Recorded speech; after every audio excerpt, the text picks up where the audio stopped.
The Committee on State Affairs will come to order. Clerk, call the roll. Chairman King. Here. Vice Chair Hernandez. Mencia. Here. Darby. Davis. Karen. Ian. Hull. McQueenie. Metcalf. Veland. Raymond. Smithy. Thompson. Turner. We have a quorum. Chair lays out House Bill 146, recognizes Chairman Guerin to explain the bill. Thank you, Mr. Chairman. Members, House Bill 146 just gives a little bit of control to the State Preservation Board over any major road changes around the Capitol. The city can still do what they need to do. They just have to run it in front of the State Preservation Board to get approval. It doesn't take away any tax money, any ability to enforce any laws. It just, if they're going to make major changes to roadways around the Capitol, they get the Preservation Board's approval. And I'll be happy to stand for questions. Members, or questions? Seeing none? Hang on one second. Is there anyone else who wishes to testify on, for, or against House Bill 146? Seeing none, Chair recognizes Representative Guerin to close on his bill. Thank you, Mr. Chairman. I close. If there's no objection, House Bill 146 will be left pending. Is there objection? Chair hears none. House Bill 146 is left pending. Will. No, you can do where you want to. That's personal preference. Chair lays out House Bill 1393 and recognizes Chairman Metcalf to explain his bill. Thank you, Mr. Chairman. Members, the antiquated practice of springing forward and falling back and changing our clocks twice a year is frustrating to many people in modern-day society. Some medical studies even show it causes health issues, including heart attacks and strokes, by altering the body's internal clock. House Bill 1393 would authorize the observation of daylight savings time year-round. However, please note the state of Texas would still need federal approval for this to occur. This bill was previously House Bill 1422 in the 88th legislative session, passed out of this committee 9-0 and passed the House floor 138-5.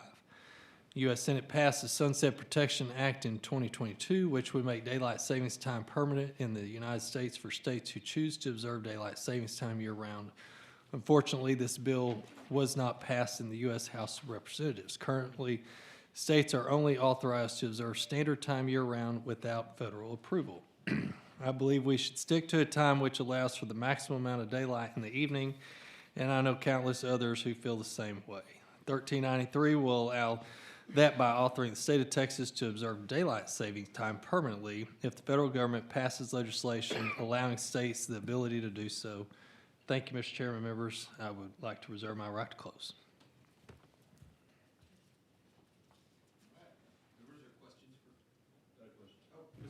Thank you, Chairman. So, Chairman Metcalf, I was just thinking, if we were to pass it, without the language that says if the federal government, like if we just pass it and say, in Texas, this is what we're going to do, wouldn't go into effect unless they sued us, or the federal government sued us or something? That the way it would work? So with this legislation, we need federal approval to Now, I'm saying if we continue. didn't have that provision about we need federal approval. You know what I'm saying? If we did it on our own and then, Without, yeah, I don't know that answer, Mr. Raymond. okay. Yeah. Well, I don't know, it's just something to think about, because I feel like Just do it's a it big without. deal. Well, it's a Yeah. big deal for a lot of people, certainly in Laredo, and I'm sure all over the Yeah. state. And it's just something that, if we take that step, Chairman Smithy probably knows the answer, but if we did it and just, hey, this is what we're gonna do in Texas, wouldn't the feds have to sue us to change it, to stop it? My resource witness says yes. Yes, So right. just for the record, That's right. thank you. Members, other questions? We'll call you back up in a minute. Begin public testimony. Chair calls Gary Zimmerman.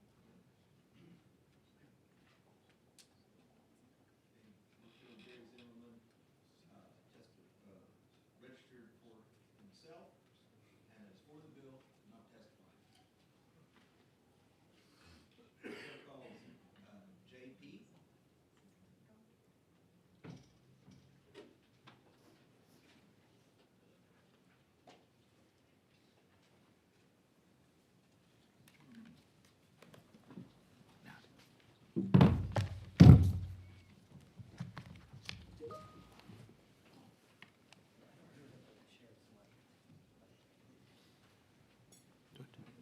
It's on now. Okay, very good, thank you. All right. We show you as JP testifying on behalf of Save Standard Time and Self, and you are against the bill. Is that correct? Yes, sir, and I might add, I'm also the co-chair of the Coalition for Permanent Standard Time. Okay, that's So not how you're registered. Do you need to be registered to testify for that, or are you okay with how you registered? if I could add that I'm also the co-chair of the Coalition Permanent Standard Time, otherwise I could proceed as I am registered. 1 second. Can he add that? If you would like us to add it. Well, let's get it added. Okay. What is the? Could you say that again? I what am you want also record the to reflect? co-chair for the Coalition for Permanent Standard Time.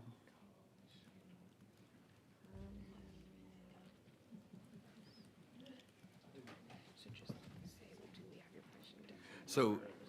So we, just for the record, do we have your permission to add, that you're representing the Coalition for Permanent Standard Time? Yes, sir, please. You have 3 minutes. Thank you. Mr. Chair, members of the committee, thank you for having me here. I My- see what you did there. My Go name, my name is Mr. JP, last name is spelled PEA. I'm the president of the nonprofit Save Standard Time. I'm also the co-chair for the Coalition for Permanent Standard Time, a collaboration of 8 nonprofits for health and safety. I'm here to ask for your no vote on House Bill 1393. I would recommend amendment to permanent standard time or consideration of House Bill 1733 or 1736, also referred to the committee, but Yeah, not on this agenda. we're only talking about this bill. Yes, sir. Daylight saving time is a hidden government mandate to wake early and to sleep less. When you turn your clock forward an hour, your alarm clock in the morning will sound an hour earlier than it would have on standard time. And it will sound an hour early every day until you put it back on standard time. This means that people are sleeping less when we're on daylight saving time. It leads to a average loss of sleep every single night of 19 minutes. That chronic sleep loss leads to drowsy driving on dark roads, which costs hundreds of lives per year and millions of dollars. Permanent daylight time would worsen the problem, putting the sunrise in Texas after 8 o'clock when most school and work begins for 3 to 5 months, as late as 8:30 to 9 o'clock in the morning sunrises in the western half of the state. In 1974, Congress mandated permanent daylight saving time, and Texas led the fight to get it repealed. That's why permanent daylight saving time is federally prohibited, whereas permanent standard time is federally pre-approved. Now, many people might think that they like daylight saving time, but they actually like the summertime, and government cannot magically turn the winter into summer. Standard time is the honest-to-God sundial time, where 12 p.m. corresponds to high noon, and we divide the hours equally from there. It's what my grandfather, who was a farmer, taught me how to tell the time. Morning light is especially important for school children, for commuters, outdoor laborers, for service personnel. They need that morning light to feel healthy and alert and to get a good education and to be productive in the workplace. This is the opinion of the American Academy of Sleep Medicine, the American Academy of Neurology, the National Safety Council, even Bloomberg Editorial Board, and local resident Chuck Norris. Arizona, Hawaii, the 5 territories, and most nations observe permanent standard time. Mexico adopted permanent standard time just a couple of years ago, so this could be better for trade as well. Most states now are not considering permanent daylight time, but rather are considering permanent standard time, including Oklahoma, Nebraska, Missouri, North Dakota, California, and New York. I can name 20 others. Gallup just released a poll 2 weeks ago showing that nearly half of Americans want permanent standard time, only a quarter want permanent daylight time. And again, permanent standard time is federally pre-approved. You could pass permanent standard time, end the clock change this year, and be done with it. Permanent daylight time is a longer road to a worse place.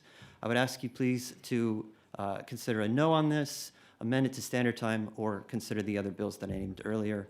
I'd be glad to stand for any questions. Thank you so for your much. testimony. Members, are questions? Seeing none, thank you for being here. All right, Mr. Oh, Chairman, wait. I'm sorry. Go ahead. Sorry about that. Have you Mr. come Metcalf. by my office or anything to mention your concerns? I'd be glad to visit your office this afternoon, sir. It's too late in my opinion, but thank you. Thank you. Mr. All right. Chairman. Any other questions? No, thank you very much for being here. Thanks again.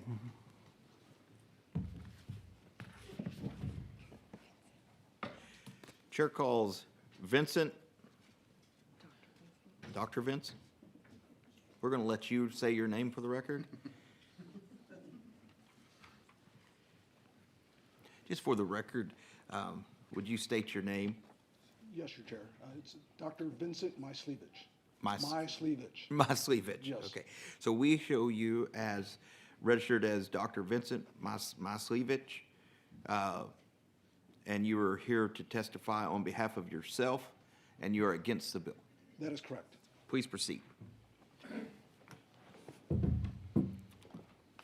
Mr. Chair, members of the committee, I am Dr. Vincent Myslevich, a sleep medicine physician, researcher, and recognized expert in the field of sleep medicine. I respectfully request you to oppose House Bill 1393, which would institute permanent daylight savings time. Permanent daylight savings time, as proposed in House Bill 1393, does not align with the human biologic clock. The biologic misalignment that results from this proposed bill results in awakening during darkness without sunlight. This significantly and negatively impacts Texans' health, safety, productivity, and economic success of their businesses. It is a matter of grave concern that cannot be overlooked. Permanent standard time, which is not on the bill, aligns with our natural, God-given light cycle. This is the optimal timing for the human biologic clock. Permanent standard time would optimize Texans' performance, safety, and productivity. It decreases the darkness in the morning, increasing the exposure to sunlight, and helps to naturally awaken adults for work and children for school. I don't know how many individuals in this room woke up today with the darkness that we had to do when we came to committee today, but the sun didn't rise until 7:42. That's with us in daylight savings time. If we were in standard time, it would be 6:42, and awakening would have been easier for all of us. It's just the sunlight that God gave us helps us to awaken easier. Morning sun also improves our moods, alertness, and the overall health and safety and wellness of all Texans. Importantly, prior to the advent of bright lighting with LED bulbs, video screens, and technological advancements, daylight savings time from a business perspective may have made sense. However, technology today with the bright lights and screens has significantly overcome this obstacle. No businesses in this state suffer from lack of adequate lighting. However, Texans do suffer from problems falling asleep, sleep disorders, and medical disorders as a result of too much evening and nighttime light exposure. We just can't avoid nighttime light exposure today. As God intended, the importance of morning sunlight to awaking individuals naturally cannot be understated, which is only supported by permanent standard time. Permanent standard time is the natural and best strategy for Texans as opposed to daylight savings time, which is proposed, which is not required and could be potentially harmful to us as Texans. I urge you to vote against daylight savings time as proposed in House Bill 1393 and in favor of permanent standard time and/or a modification of this bill. Your support is crucial in ensuring that Texans' health, safety, and productivity are not compromised. Thank you for your attention to this matter. Thank you for your testimony. Members, are questions? Just a quick one, Mr. Chairman. Mr. Thank- Angia. Thank you. A quick question. Can you talk about the effect of sunlight on rhodopsin in your eyes and how that helps you wake up? So what happens when we are exposed to sunlight is that our melatonin production is actually then turned off to a large degree, and melatonin is the naturally occurring hormone that's produced in our pineal gland that causes us to fall asleep. So what's going to happen then is really that by getting more sunlight in the morning, it's going to really terminate that melatonin production and result in us being more awake. Thank you. Members, further questions? Speaker Phelan, did you have? Now my computer's talking to me. Okay. All right. Thank you for your testimony. Thank you, Mr. Chairman, members.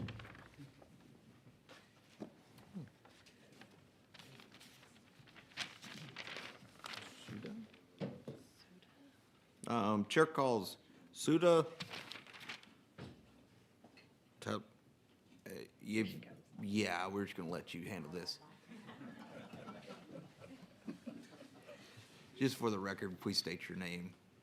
Good afternoon. It's Sudha Talawajula. Okay? For the, we have you shown, for the record, as representing the American Academy of Sleep Medicine and yourself. That's Is that correct? Yes. And just for the record, the microphone, would you state your name one more time? It's Sudha Talawajula. Thank you for being here. You have 3 minutes. Thank you, sir. Thank you, Mr. Chairman, Vice Chairman, and members of the House Committee. I really appreciate the opportunity to talk today. I am Dr. Sudha Talawajula. I'm a professor of neurology, epilepsy, and sleep medicine from the UT McGovern Medical School in Houston. I'm tempted to take Chairman King's suggestion and say ditto. I will probably add just a couple of things to the previous point about these large electrical cables, the nerves that go from our head from our eyes to the deepest parts of the hypothalamus. They don't just control melatonin and our sleep. They also control hormonal release. So things like insulin, you don't need that during sleep, or steroids. When we ignore these with our, these light signals with our portable electronic devices and God only knows what else, we increase the risk of chronic diseases like diabetes, hypertension, and so forth. And I know that the Texas Congress is taking Texan health very seriously. And I was really happy to see that come up very, very recently, in fact. The other thing is also that I'm a mother, and I can't think anything worse than a grumpy teenager that I have to stuff in a car earlier in the morning with her brand new driver's license and send her into the dark, or make her walk even earlier to the school bus in the dark, or put her to sleep when it's still bright out. So on both a personal and a professional level, I would urge us to consider this bill very strongly and vote against permanent daylight savings, but amend it to permanent standard time, which is really the natural and honest way for us to deal with our health and brain. That's all I have to say, and I'm happy to take any questions. Thank you for your testimony. Members or questions? Oh, Mr. Turner. Oh, and before we start that, let the record reflect that Representative McQueenie and Speaker Phelan are both present now. Go ahead, Mr. Thank you, Mr. Chairman. Thank you for testimony. There's been a lot of, research and, discussion about the fact that the current system we have, where we switch back and forth, we change our clocks twice a year, and in the fall, maybe it's nice you get an extra hour of sleep, but it is a change in your biological clock, and then in the spring, you lose an hour of sleep, like we just went through a couple weeks ago, and also a change in biological clock. Do you think it's preferable? I hear your testimony that you think standard time is the best thing for our health. Did I understand that right? That's exactly right, yes. Okay. If we don't have standard time, is it better to maintain the current system where we switch back and forth twice a year, or would it be better to go with Mr. Metcalf's idea, which is to have permanent daylight savings time? It is preferable to have one time, to avoid the clock changes. Okay. That also changes our biology quite a bit. It's preferred to have one time, preferably standard time throughout the year. Okay, I understand. So one time is the sort of the gold standard. Absolutely. And of that, you'd prefer standard time, but either one would be better than this current system of switching back and forth twice. Actually, no. Surprisingly, most research suggests that having permanent daylight savings is probably the worst of the three options. Oh, okay. Even So I worse than misunderstood changing what you said clocks initially. twice a year. So you would prefer keeping the current system to this? To This permanent daylight saving? Yeah. Probably. We used to do permanent daylight saving or daylight savings for like maybe 4 months, and then slowly became 6 and 8. But we see in health outcomes that people do much better when it's standard time.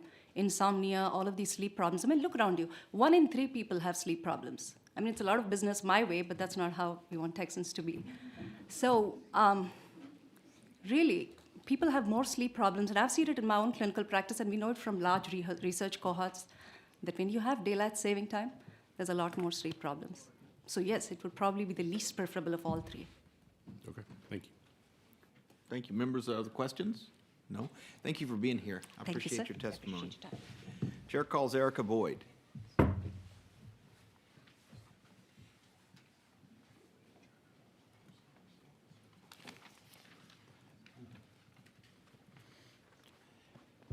So we show you as Erica Boyd testifying for the Texas Travel Alliance, and you're for the bill. Is that correct? Yes, sir.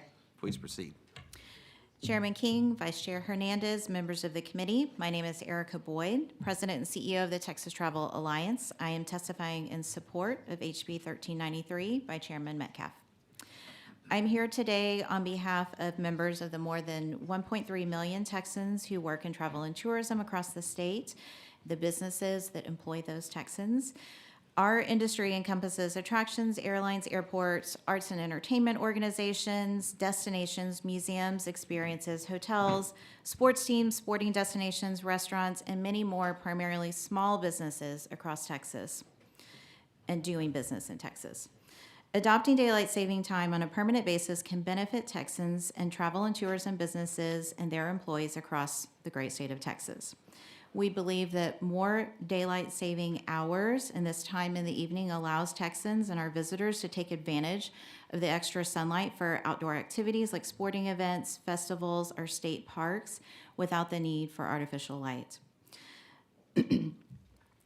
Also, the travel industry as an economic driver for the Texas economy, generating local jobs and sales tax revenue that are reinvested in our local economy and the state's budget. Travel and tourism businesses help to create our vibrant communities that visitors and our locals love, appreciate, and take pride in. Our travel industry has generated over $1.39 billion of economic impact to the Texas economy. Travel spending has also generated over $9 billion in state and local tax revenues, benefiting all Texans and our visitors. We believe that HB 1393 can help the travel industry continue to benefit Texas, and we ask for your favorable consideration. Thank you for your time. Thank you for your testimony. Members, questions? Seeing none, thank you for being here. Is there anyone else wish to testify on, for, or against House Bill 1393? Not. Seeing none, the chair recognizes Representative Metcalf to close. Thank you, Mr. Chairman, members. We've heard some testimony today about health issues, and, you know, I think it's good for mental health as well, going back to permanent daylight savings time, because me, for one, I like to get home from work and play with my kids outside when it's still light outside. So I think that's good for our mental health as well. So I appreciate you bringing this up, Mr. Chairman, and members who were on the committee last session. Appreciate your vote last time, and hope you'll support it again. I close. Thank you. Thank you. If there's no objection, House Bill 1393 will be left pending. Is there objection? Chair hears none. House Bill 1393 is left pending.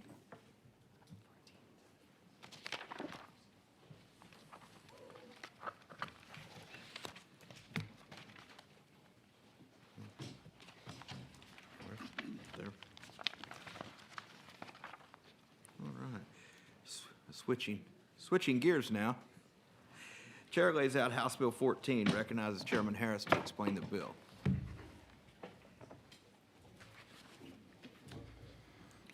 Thank you, Mr. Chairman and members. Thank you for the opportunity to lay out House Bill 14, the Texas Advanced Nuclear Development Act. I wrote this bill for three primary reasons. First, the increasing strain on our electric grid, driven by the expansion of energy-intensive industries such as data centers and advanced manufacturing, underscores the urgent need for long-term, resilient energy solutions. Texas has become too reliant on intermittent energy sources. Nuclear power provides the most reliable, energy-dense electricity available to mankind. Second, investment in next-generation nuclear technology will drive significant innovation, job creation, and economic growth in Texas. By passing this bill, Texas will become the epicenter of a national nuclear renaissance. As a result, Texas will attract billions in private capital investments and create tens of thousands of high-wage jobs for Texans up and down the nuclear value chain, from uranium mining and enrichment to technology development to advanced manufacturing. Third, investment in nuclear technology has now become a strategic and moral imperative for our country. The global race for energy dominance is not just an economic competition. It is a geopolitical contest with immense national security implications. The United States cannot afford to cede leadership in nuclear energy to China, which is aggressively expanding not only its domestic nuclear footprint, but in the developing world as well. With House Bill 14, we help ensure that America dictates the future of energy security and technology leadership, not our adversaries. This bill will position Texas as not only the national leader, but a worldwide leader in nuclear energy. House Bill 14 establishes the Nuclear Deployment Office. Housed within the Office of the Governor, the office will oversee nuclear energy initiatives with the purpose of promoting the deployment of advanced nuclear reactors. The office must provide a biennial strategic plan to the governor and the Legislative Budget Board. It also establishes a nuclear permitting coordinator to provide regulatory and permitting guidance and assistance. This will help fast-track reactor deployments by working hand-in-hand with nuclear companies and the Federal Nuclear Regulatory Commission through the lengthy permitting process. House Bill 14 also establishes a tiered funding mechanism that incentivizes the actual deployment of nuclear projects throughout the development of each project. The first tier provides reimbursement grants to defray upfront costs such as technology development, feasibility studies, engineering, and site planning. The second tier provides reimbursement grants associated with the construction of an advanced nuclear project, including for the procurement of long lead time components and for the lengthy NRC review process. The final tier provides a per megawatt completion bonus. Importantly, this grant program protects the state's investment by acting as a reimbursement program if and only if the project hits key milestones. If a project doesn't hit the third tier completion bonus, the amounts awarded during the first two phases will be clawed back and repaid to the state.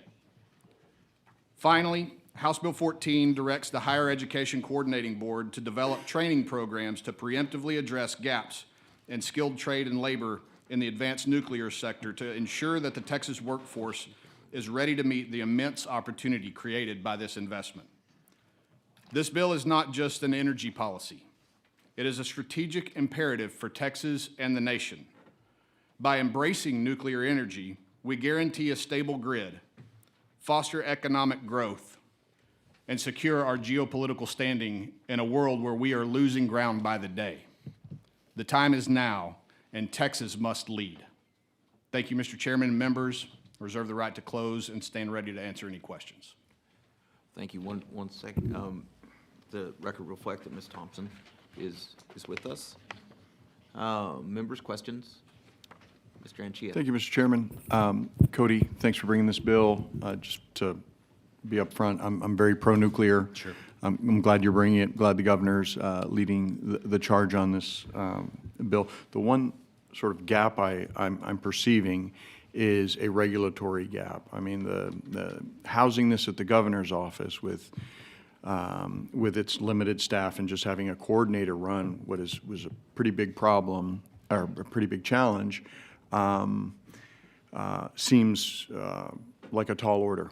And I want to make sure that we get this right, and I know I share that with you. Absolutely, so do I, absolutely. And so I would just offer, maybe we give some thought to including in the language of the bill a transition to an actual regulatory entity, whether that's at an existing agency to the extent we wanted to give it competence, or standing up a new entity with the right expertise, nuclear physicist, environmental engineers, all the expertise that you need to bring to bear to get this right and make sure it's successful in the state.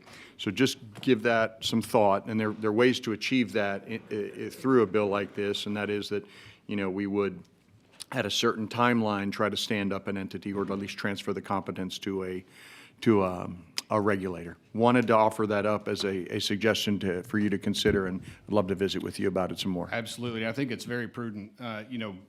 When we look further down the road, and hopefully one day the NRC grants the state primacy on some of the site selection or things like that, we absolutely will need to have a regulatory body set up if it's not already something that can be housed in an existing agency. So I totally agree with you. Happy to visit further about it.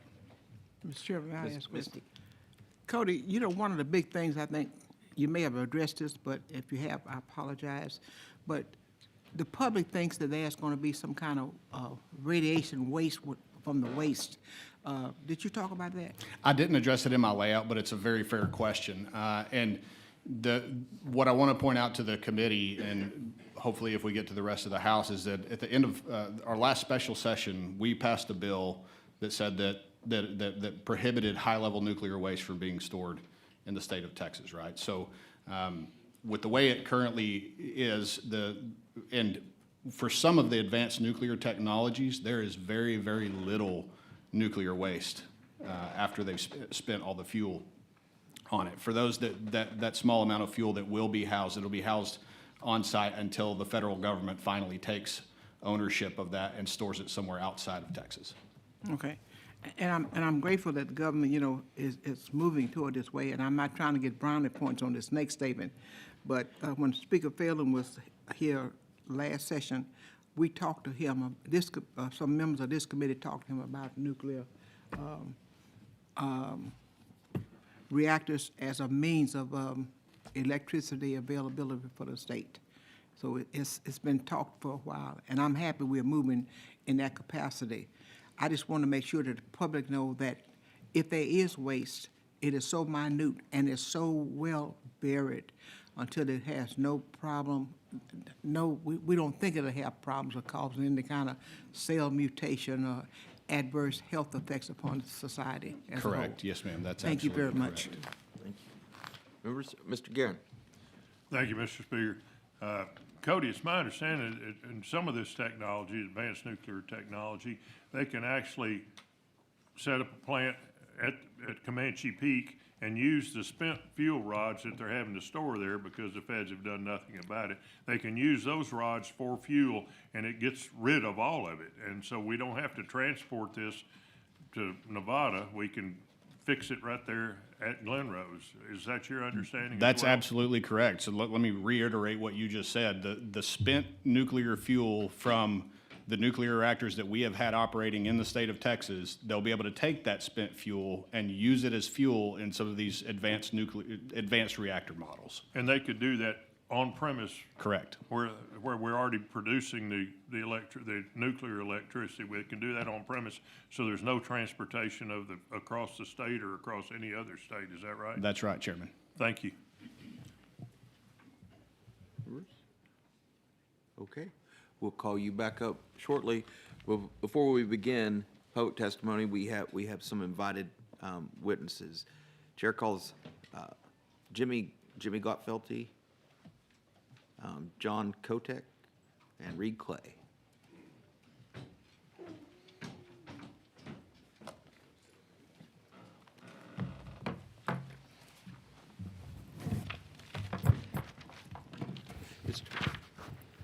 Just for the record, please state your name and who you represent.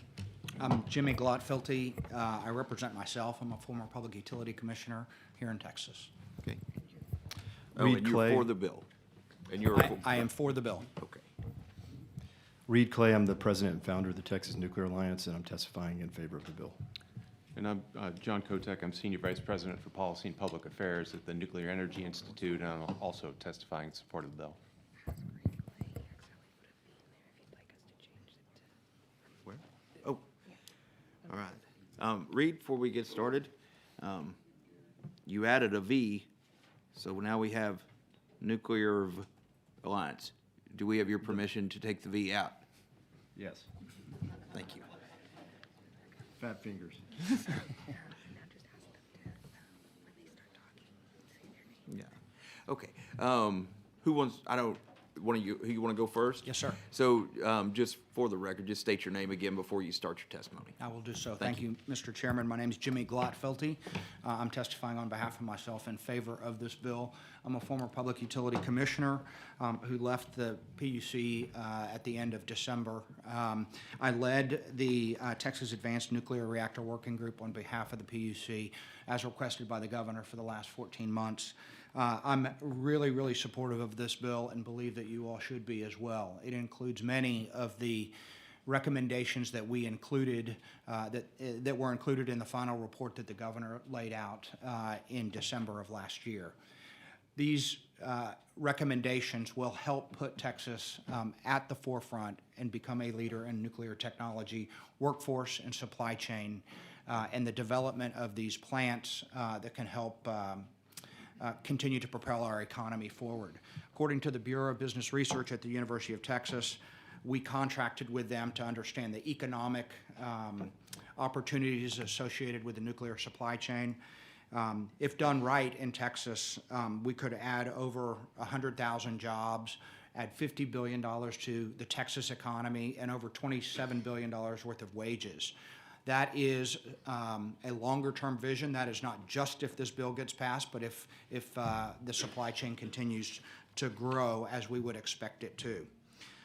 Having been at the Cambridge, what's called CERA Week, Cambridge Energy Research Associates Week in Houston, the two big issues du jour, that's the world's largest oil and gas conference in Houston, Texas. Nuclear and data centers were the two biggest issues that were on everybody's lips last week.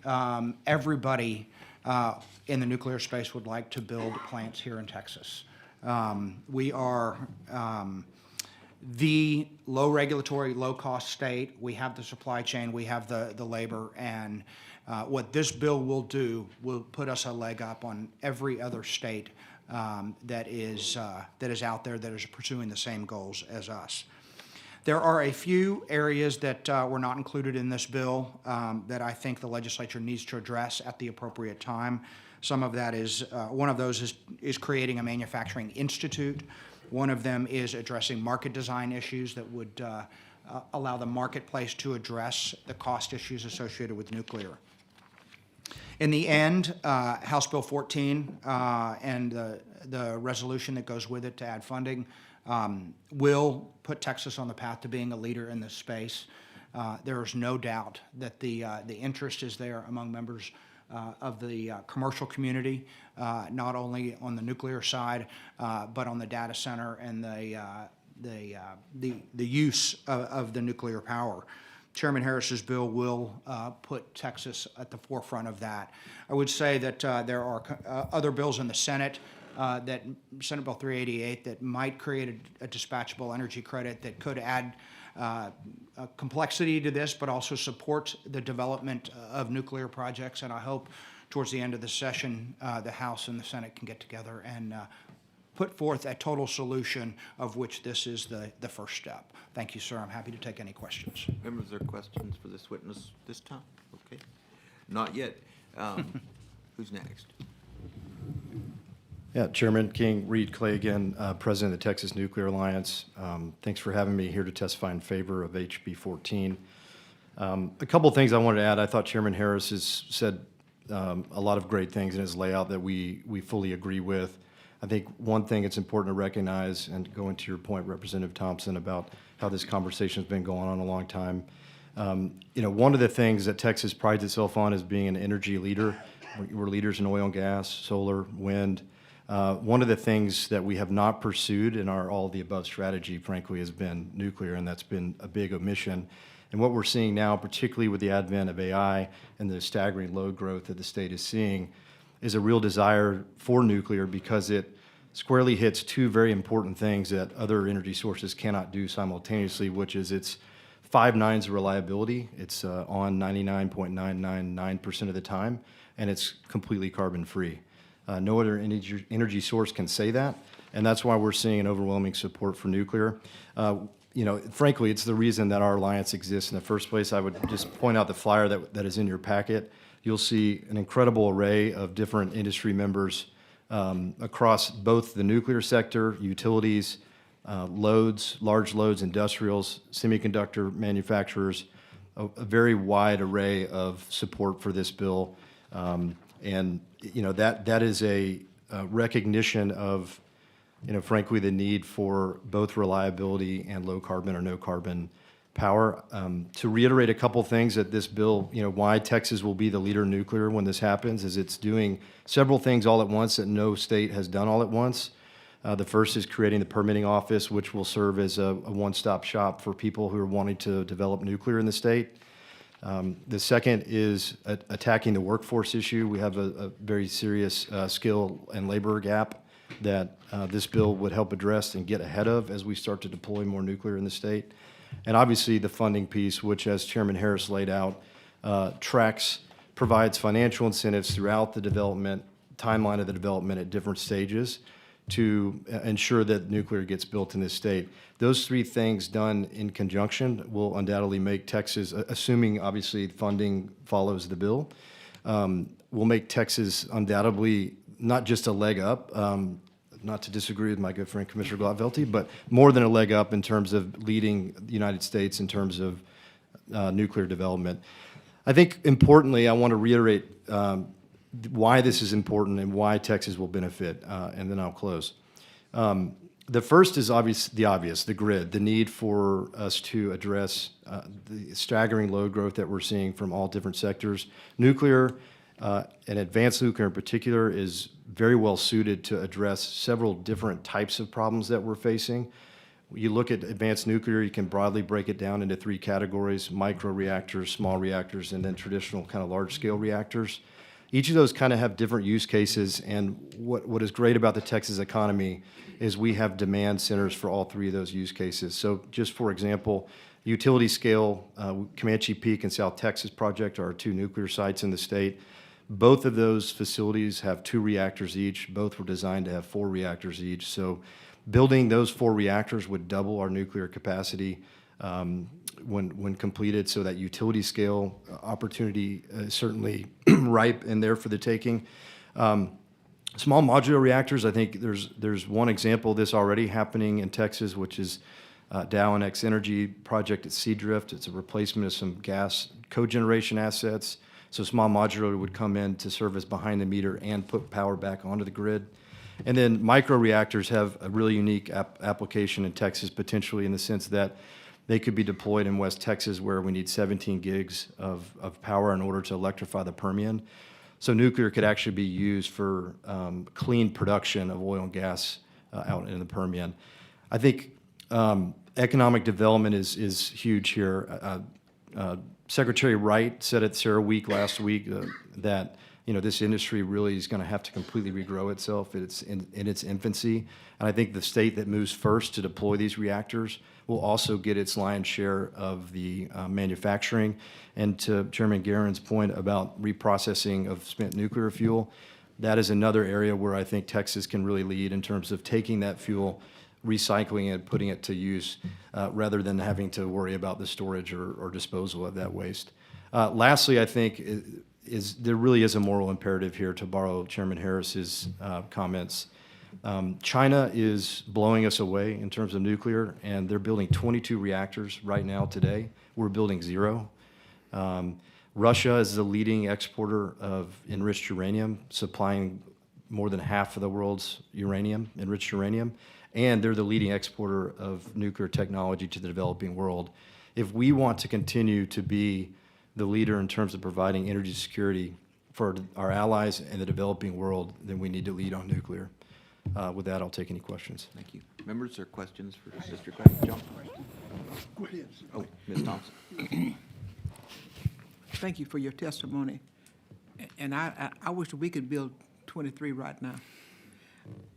We're not pushing oil, and you're not pushing oil and gas to the curb, are you? No, ma'am.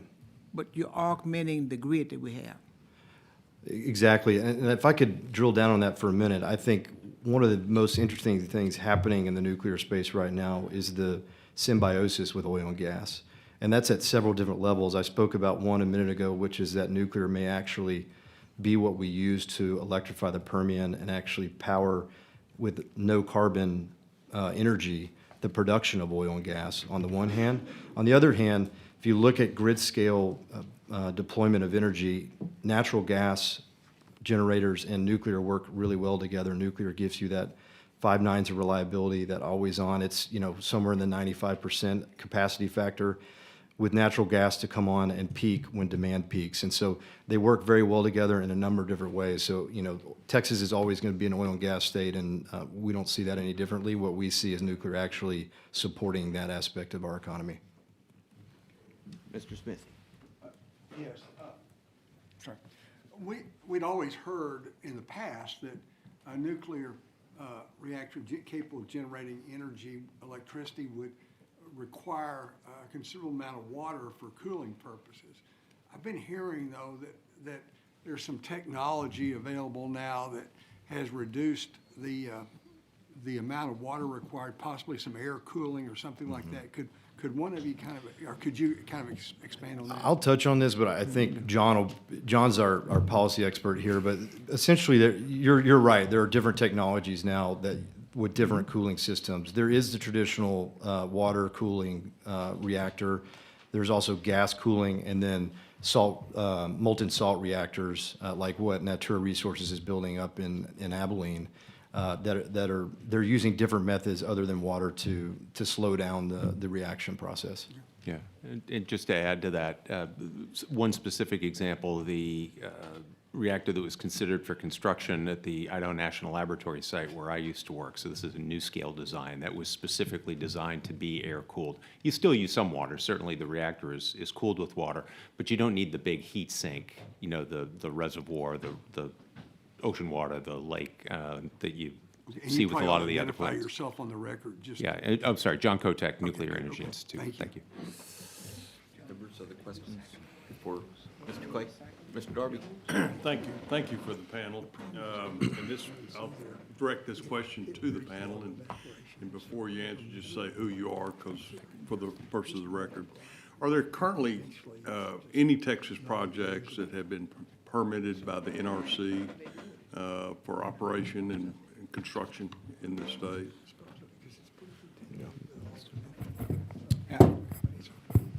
Representative Darby, the Abilene reactor does have a construction license issued by the Nuclear Regulatory Commission. However, it is a test reactor. It is not a full-scale commercial reactor. just Jimmy identify Glotfelty, yourself? Thank you. on behalf of myself.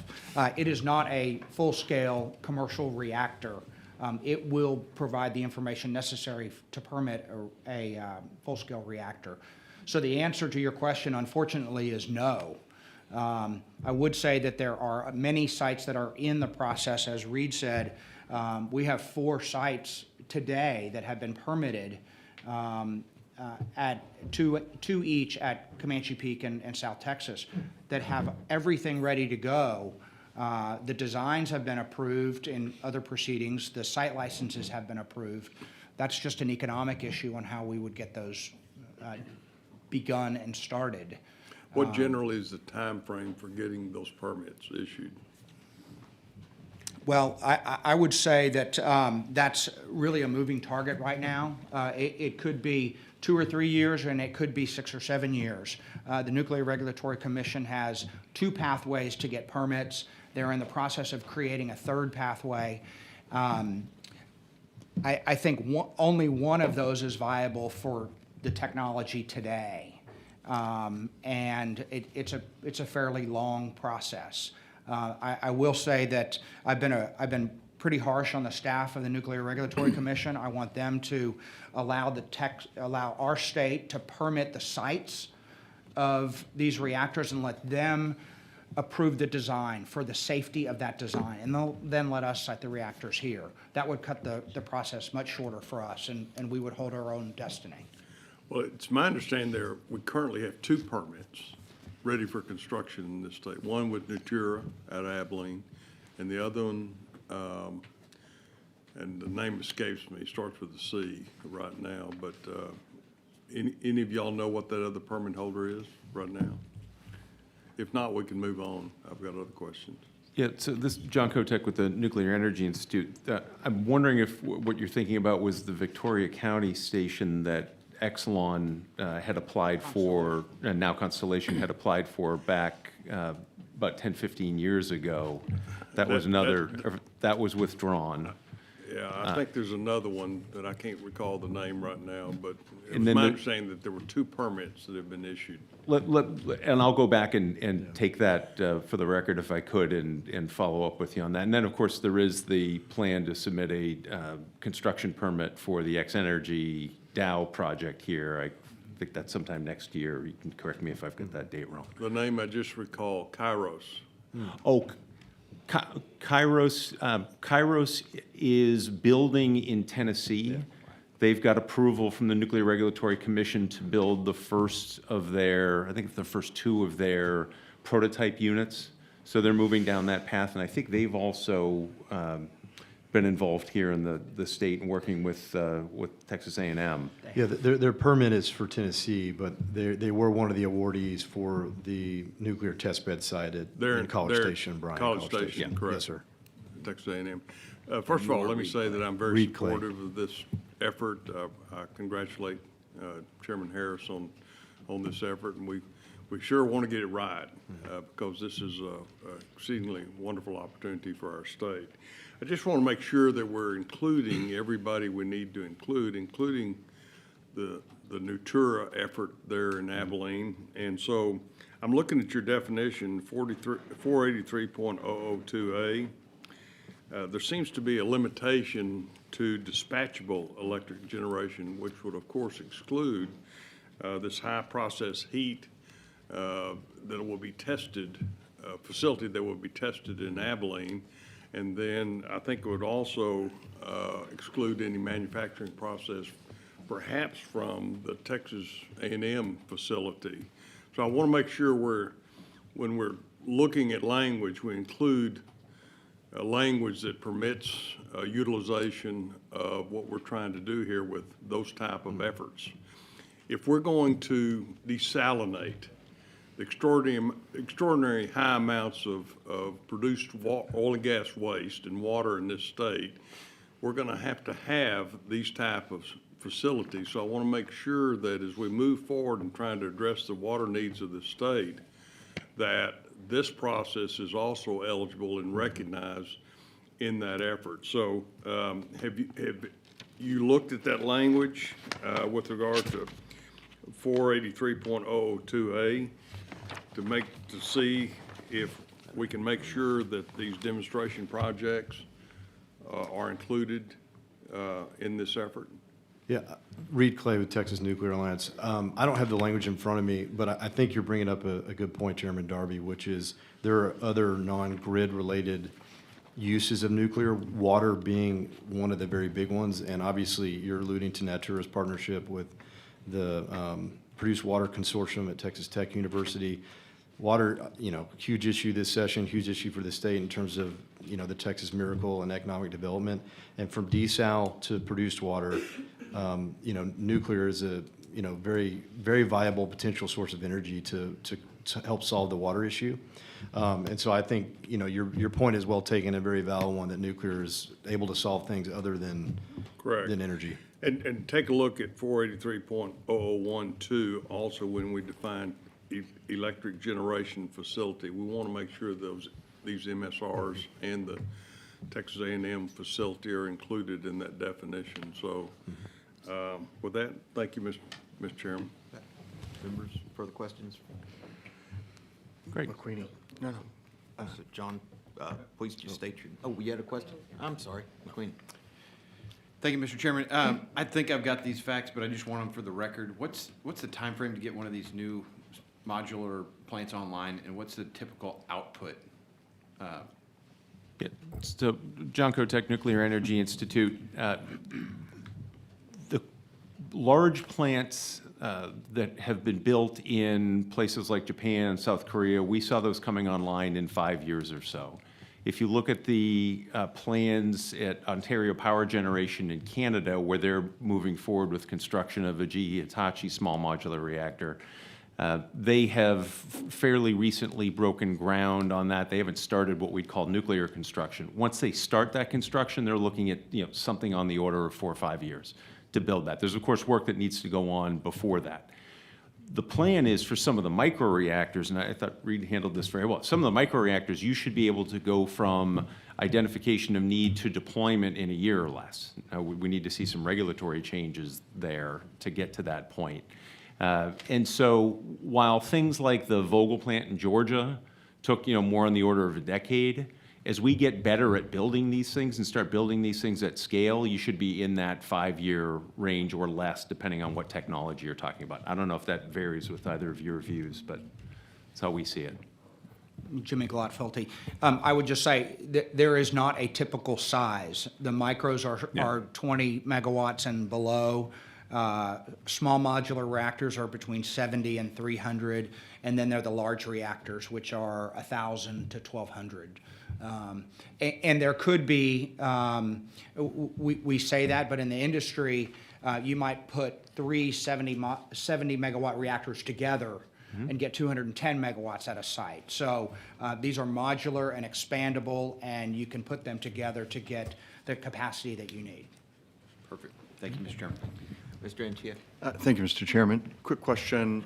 This dovetails on the dialogue that I had with Chairman Harris. In order for this to be successful, we need to stand up a legitimate, credible regulator. I think the public will demand it. We also can't afford any hiccups that would then set the industry back decades. What does that look like? I'll start with you, Commissioner, since you've served at the PUC. Do we have the competence in our existing utility regulator? Would we need to stand up another infrastructure? Because you really only get one shot at this social license that we need from Texans, and we can't squander it. Jimmy Glotfelty. It's a great question. It's one that the working group looked at quite extensively. I would say that the Nuclear Regulatory Commission will always be the arbiter of what's safe and what's not. So we don't need to redo that safety analysis here in Texas. What we need to do is perhaps look at the environmental footprint. Siting, the site. permitting. That's right. So currently that resides at the Nuclear Regulatory Commission as well. Hopefully we can get some of that back at the state level. What is the process for doing that? I think it has to take an act of Congress to make that actually happen. But to get to the point of your question, do we have what we need in terms of licensing? I think we probably don't yet. This has been a stagnant industry for a long time. Texas is blessed with a lot of nuclear engineers in the engineering programs at our major universities, and many of the programs at our community colleges are providing great folks for the existing reactors. We are going to need to look at what that regulatory process might look like. The question you all are going to have to decide is what kind of a permit do you think they need? Is it just a site license and an environmental permit, or is there something more or something less that can go with that permit? Clearly, if the state gets that authority, there's going to be some due process effort that's going to have to happen in front of the state. Yeah. Anybody else want to take a shot at that? John Kotek, Nuclear Energy Institute. Just to add to that, the federal NRC is viewed as a highly capable technical regulator, and that's why regulators in places like Canada, Poland, the UK, Japan are partnered with them to look at some of these next-generation reactor designs. What we see as the biggest challenge with the NRC is efficiency. And we're seeing signs are getting better. Congress has acted and passed something called the Advance Act last year, which really sent a message to the NRC that Congress expects to see them get more efficient. We're seeing some helpful signs in that regard. Our concern is when they start receiving applications at the type of scale we expect, can they remain efficient? And so you'll see a lot of focus, I think, out of the NRC on that front. Jimmy Glotfelty. One last thing. We have about 5 or 6 state agencies that have a role in licensing nuclear efforts today, not reactor efforts, but so the Department of State Health Services manages anything that's radiological, even in hospitals and things like that. TCEQ manages the waste issue and the transportation of waste issue. They are very competent in those spaces and would need to be rolled in somehow, either a common proceeding or part of another proceeding to ensure that their expertise is part of that decision-making process. Yeah, and so I appreciate those comments. It sounds like in summation, the answer is yes. We should stand up some sort of regulator that may not have redundant responsibility with the feds, but that would share responsibility in different parts of the process to approve one of these. The reason I think it's critically important is that this industry, which has been set back by headline risk, in the past and actual disasters in the past, which is I think set the industry back, whether you're talking about Fukushima or you're talking about 3 Mile Island, set it back massively. We'll absolutely need the credibility of a very competent regulator at the state level to give the public the certainty that it needs, that, hey, people are minding the store, people have high standards, there's accountability here, and only then will, I think, this industry flourish in the state, because you're one bad headline away from a collapse of public support, I think, over time. Just my view, but something to be mindful of. You wanted to say something? Yeah, well, maybe I shouldn't, but I think your Reed Clay, Texas Nuclear Alliance. I think your point about headline risk is, spot on. And obviously, we do have social license, and we need to sort of solidify that. There's no question about that. We also need to be careful. The nuclear industry has been mired in overregulation and stagnation from regulatory bodies for many, many years, and we need to be careful that as we set up a permitting authority or a regulatory body like the one you're talking about, that we're not either piling on that existing regulatory, Byzantine process or adding to it, I guess. That's the only comment I would make. We're in violent agreement. I mean, nobody wants to see the Office of Redundancy office, right? We want to have something that is accretive to the process, that protects Texans, that makes sure that we're doing this right. Okay, thank you. Chairman. Thanks, Chairman. I think you all talked a little bit about this, but since the bill would include more than reactors, could you speak to the other types of facilities that could qualify for this program, such as fuel enrichment or fabrication? Yeah, I think that is, one of the things, and the groundswell of support around Texas Nuclear is pretty amazing to see. We deal with it on a daily basis about another company who's interested in either building here or manufacturing here. And I think one of the things that you really could see is on the enrichment side or on the reprocessing side. Obviously, DC has taken a hard look at where we're getting our uranium. Much of it was coming from Russia, and as we start to wean ourselves off of, Russian fuel, that creates a supply chain issue that we're going to have to deal with. The great thing about Texas is we've got uranium mines, as you know, in South Texas that, fan all the way up to Corpus Christi, and certainly have, I think, the workforce and manufacturing capability to fill that hole in the supply chain in terms of fuel, whether it be an enrichment facility or whether it be a reprocessing facility. And this funding mechanism is designed to incentivize the creation of those So, for types of example, where you facilities. have an existing plant, like county I grew up in Duval County, we have a uranium plant. So can you envision that this would allow for some kind of, enhancement, or where you would take an existing plant and could do more with it? Certainly, potentially, yes, sir. Reed Clay, Texas Nuclear Alliance. Okay, well, we'll put that amendment in, Chairman. Thank you. Members, further questions of this panel? John, I'm not sure you got to I did not. read or tell us your actual testimony. You went straight into questions, so if you'd like to do that, now's your opportunity. I will take that opportunity. Thank you very much. So again, John Kotek, Nuclear Energy Institute. We're the National Trade Association for the nuclear technologies industry in the United States. So 340 members, companies, but also universities, national labs, and a lot of others.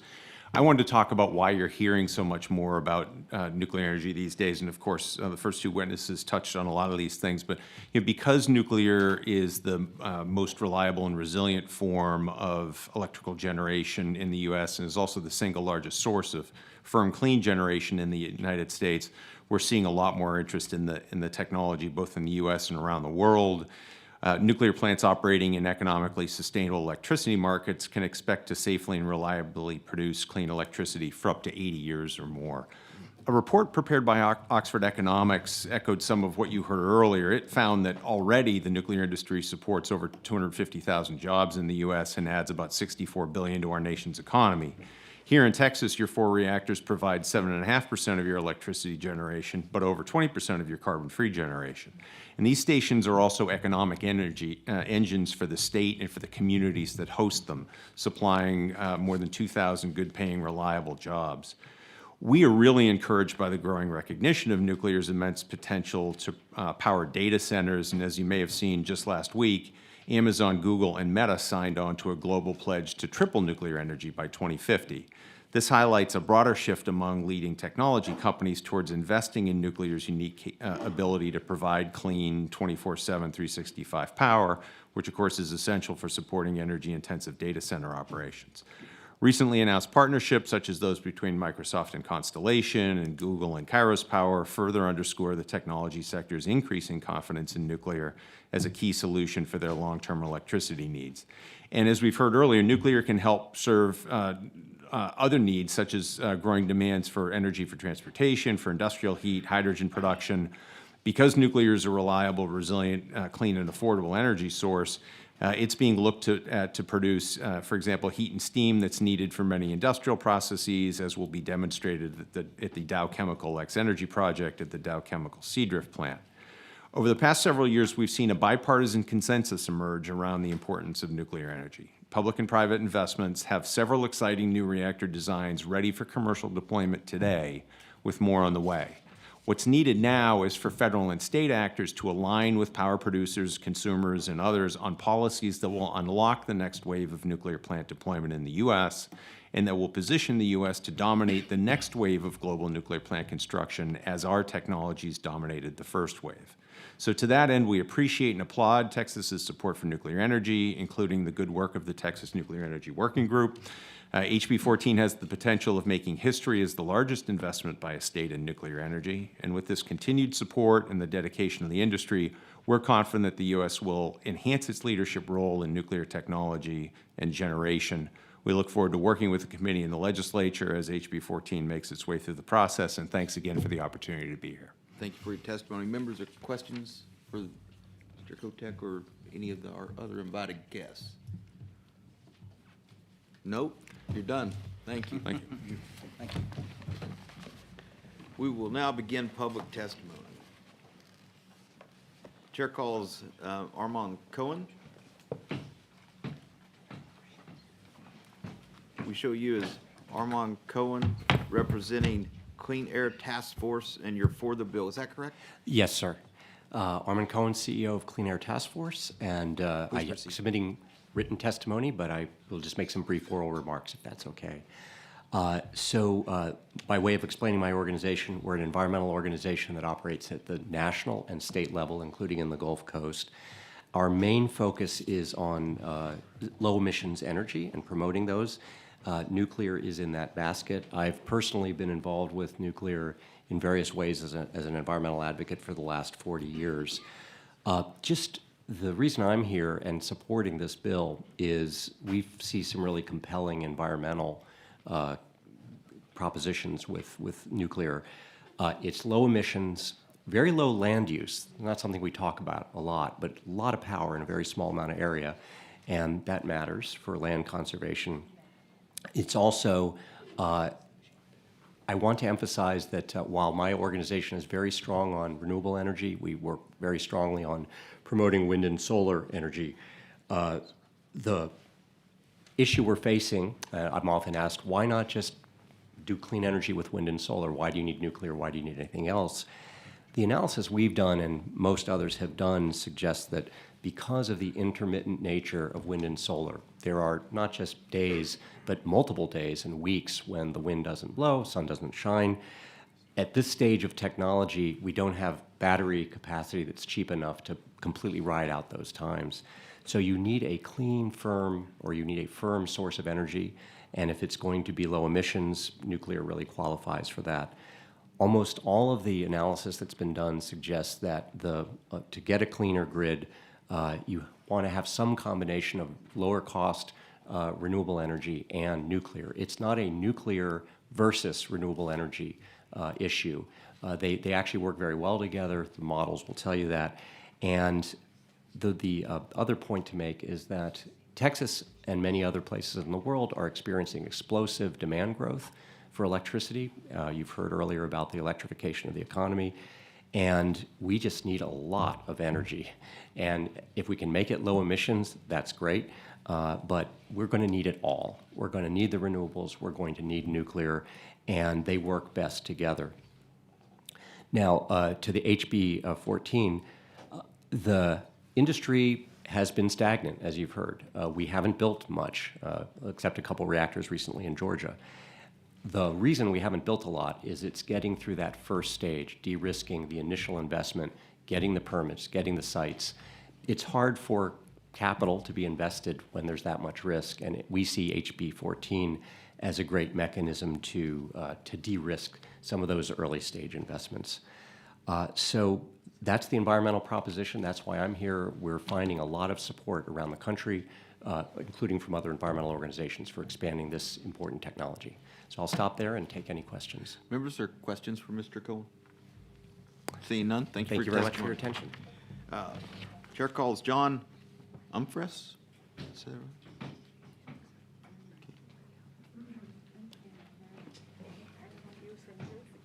Oh. So we show you as John Umfress, or public citizen. That's right. Oh, and so you're testifying on behalf of public citizen? On behalf of public citizen and myself. And you are against, and yourself? Yeah.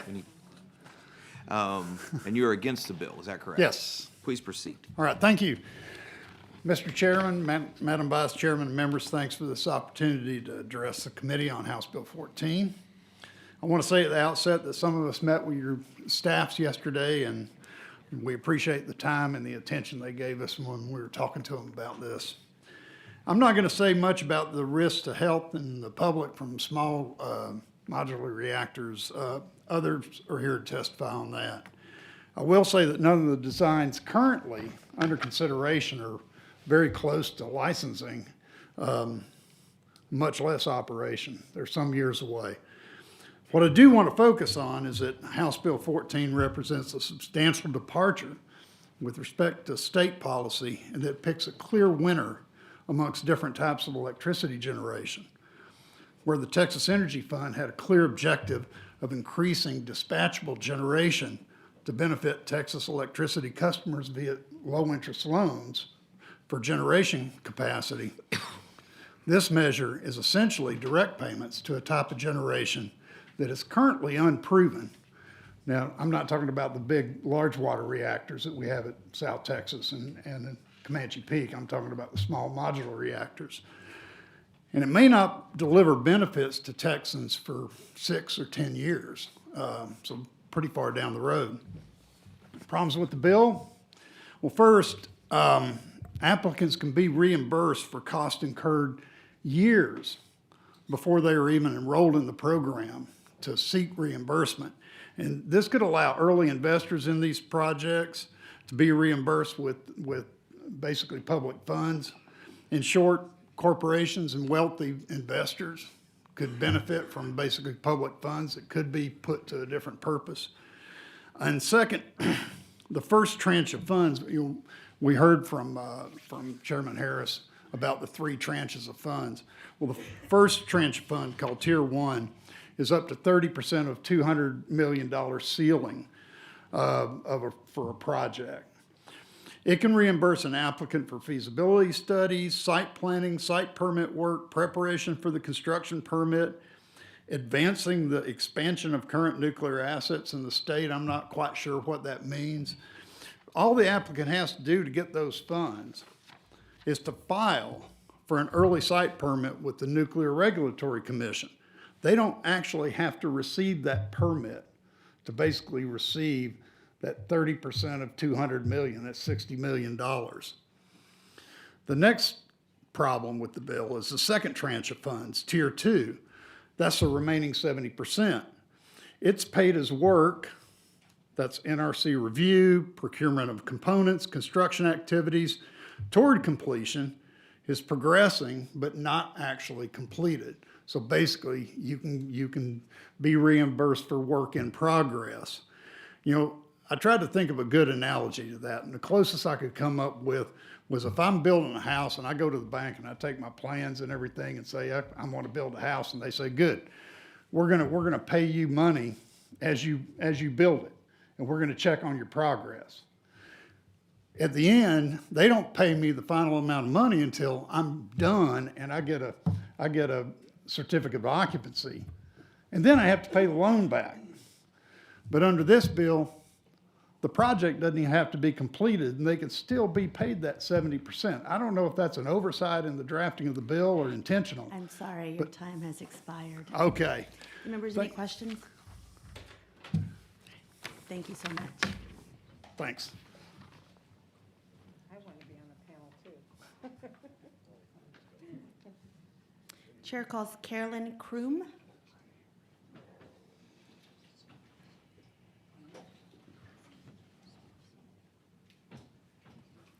We have you registered representing yourself, and you are against House Bill 14. Yes. You may proceed. Good afternoon. I'm Carolyn Kroom. HB 14 and HJR 8 would create a huge taxpayer-funded handout to the nuclear industry, an industry that has proven in 70 years that it cannot produce a reasonably priced, on-time, safe product without a big mess to clean up and without subsidies. Texas approved the construction of 4 nuclear reactors at 2 sites, leading to billions of dollars in costly overruns and years of delays, which led our state to utility deregulation. And consumers are still paying for these cost overruns in their electric bills. Our state needs to learn from this and make nuclear power compete in the open energy market. A report from the Institute for Energy Economics and Financial Analysis quotes the CEOs of 3 different energy companies and a recent U.S. Air Force study on the bad financial risks of proposed small modular reactors. An example of the concerns with financial risk is expressed by John Ketchum, Chairman, CEO, and President of NextEra Energy. NextEra owns 7 nuclear plants and is the world's largest electric utility holding company by market capitalization. He states, I'm very skeptical with regard to SMRs. They're going to be very expensive, and then you're going to be taking a bet on the technology. Right now, I look at SMRs as an opportunity to lose money in smaller batches. Instead, he stated that NextEra will continue with its rapid build-out of wind, solar, and battery storage, with no mention of new nuclear. Some states in the U.S. do not allow new nuclear plants to be licensed or built without a national, underground, permanent, high-level waste repository in place. And I would like to see Texas adopt that position. In any case, adding nuclear power commits us to immense and unknown future costs to manage the waste. Certainly, our state shouldn't risk taxpayer money on such a financially risky business. Nuclear reactors routinely release radiation into the air and water. A recent meta-analysis of worldwide studies shows significantly higher risks for certain cancers, especially thyroid cancer and leukemia, among residents living within about 20 miles of nuclear power plants, especially in children under 5 years old, and significantly higher risks for mesothelioma for nuclear plant workers. Some SMR proposals create extra safety risks because their proponents are proposing reactor designs already found to be unsound or unsafe decades ago. Do right by Texas taxpayers and vote no on HB 14 and HJR 8. Thank you. Any questions? Thank you. Chair calls Cyrus Reed.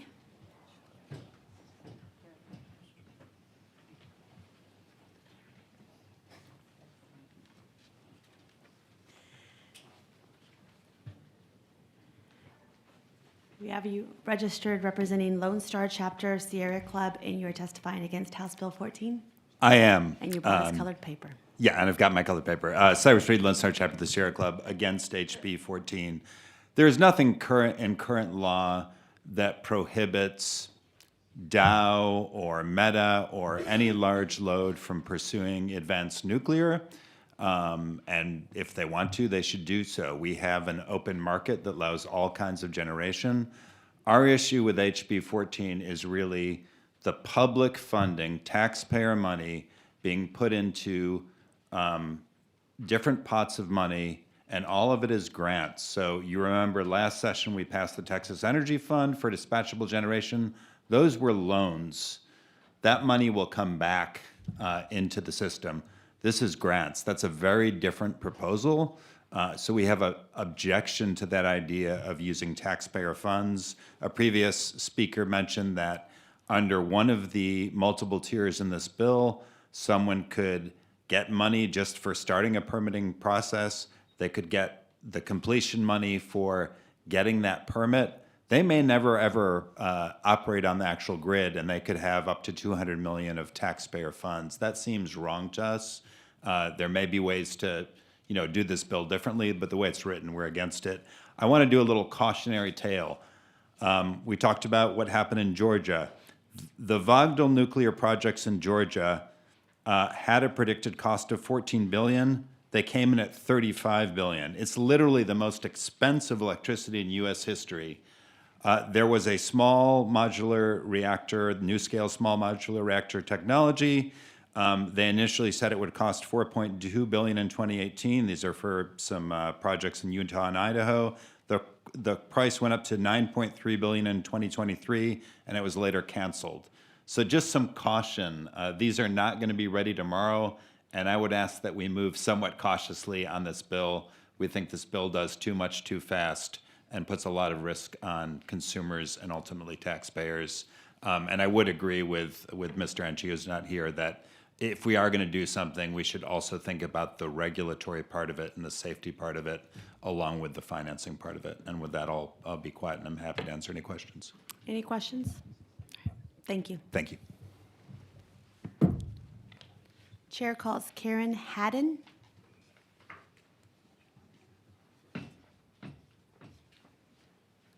We have you registered representing Texas Nuclear Watchdogs, and you are testifying against House Bill 14. Yes. You may proceed. Good afternoon. It's good to be here with all of you here today. We heard an awful lot just now where there are things that need to be corrected. And I know that all of you care about having energy for the Texas grid. You want to move forward. You hear a lot of good things about these new reactor technologies. I'm here to tell you that you're not getting the full picture and that due diligence is needed and to exercise extreme caution.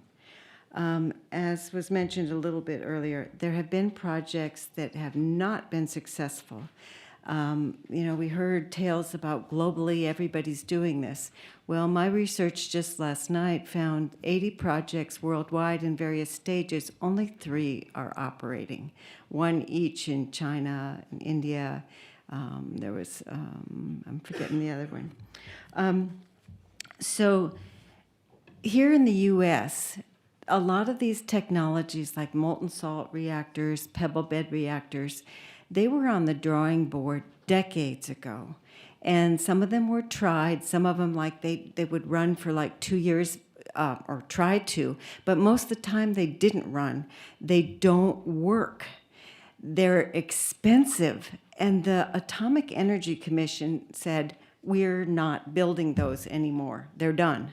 And they ruled them out. Now, today, there have been some tweaks, no doubt, made to those designs, but they're the same basic concept. There are so many problems with these reactors. I feel like our taxpayer money is going to be thrown away on something that doesn't work when we have real needs that we could meet in other ways that are safe and reliable. We were told that these would be 4 to 5 years. Well, we got told a lot of things by the nuclear industry over the years. And Comanche Peak took longer to build in Texas than any other reactor in the U.S., 19 years. Do you know how much the cost overruns were? 11 times. It started out to be under $1 billion. It turned out to be over $11 billion. That's the history.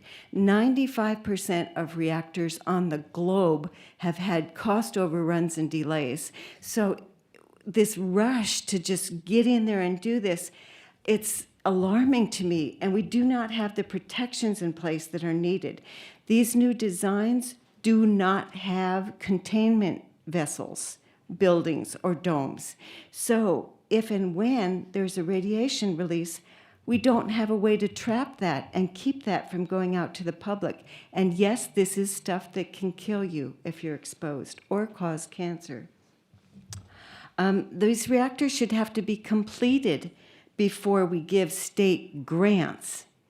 Why should we fund what private investors don't want to fund? They've been walking away. Ms. Haddon. I would gladly meet with you to tell you more about the 3 failed projects like NewScale. Thank you. Does anybody have Are there questions? questions?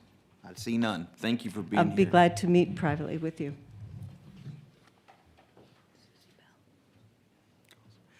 Chair calls Susie Bell Gosley.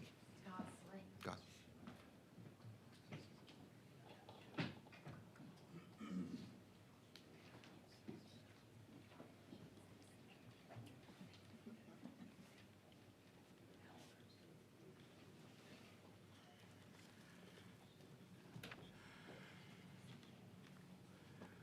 The record shows you are Susie Bell Gosley, and you're testifying on behalf of yourself, and you're against the bill. Is that correct? That is correct. You have 3 minutes. Thank you. I am Susie Bell Gosley, speaking for myself. Thank you for accepting public comments on this House Bill 14, which I oppose. My approach to nuclear is one of problem solving. I work for the maximum protection of public health and safety, the environment, and citizen participation in the decision-making process at all levels of government. I recognize its place. I recognize nuclear's place in the nation's energy mix. Oversight with integrity, transparency, and accountability are necessary. I oppose House Bill 14 due to the financial burden on taxpayers and the nuclear risks to Texas citizens, the economy, and the environment. I urge you to halt all legislation promoting or funding new nuclear reactors and creating a new nuclear authority. Advanced nuclear reactors, including SMRs, small modular reactors, are not the solution for meeting increased energy demand. NewScale's recent financial collapse highlights the consistent pattern of costly delays and overruns associated with nuclear projects. Billions of taxpayer dollars could go to questionable projects, some of which are yet to be licensed. Some proposed SMRs are adapted from failed technologies discarded by the Atomic Energy Commission decades ago. State money is in different funds, but it's all taxpayer dollars. The state wants to spend $2 billion of public money to build new nuclear energy facilities in Texas while underfunding essential public education services. For example, just over 91% of Texas public school students are attending inadequately funded schools, according to research. In addition, Texas Southern University has asked for $120 million to replace an aging law school. The state already is underfunding needed services. Healthcare is another example. Moreover, state funds should not serve as a bank for private enterprise. Public funds should not be used to prop up private businesses. That's the role of banks and the free enterprise system. Using taxpayer dollars in this way sets a dangerous precedent, opening the door for other private investors to seek public funding. Democracy is about fairness. Thank you, Ms. Gosley. Thank you. We appreciate your testimony. Members, are there questions? I have see one any. more detail that's not been Ma'am, promoted. I Yeah, presented. Ma'am, we have a 3-minute time limit, and you've gone over, and we have to move on. Okay. Thank you. Thank you. Chair calls Adrian Shelley.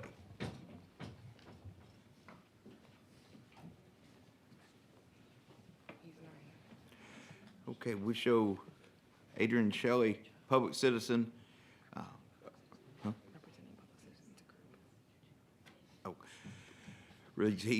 Was testifying on behalf of the public citizen group, and he was against the bill. And we're going to show him as not testifying.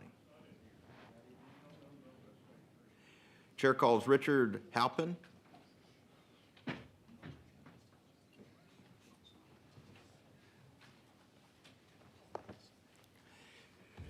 So the record shows you are Richard Halpin.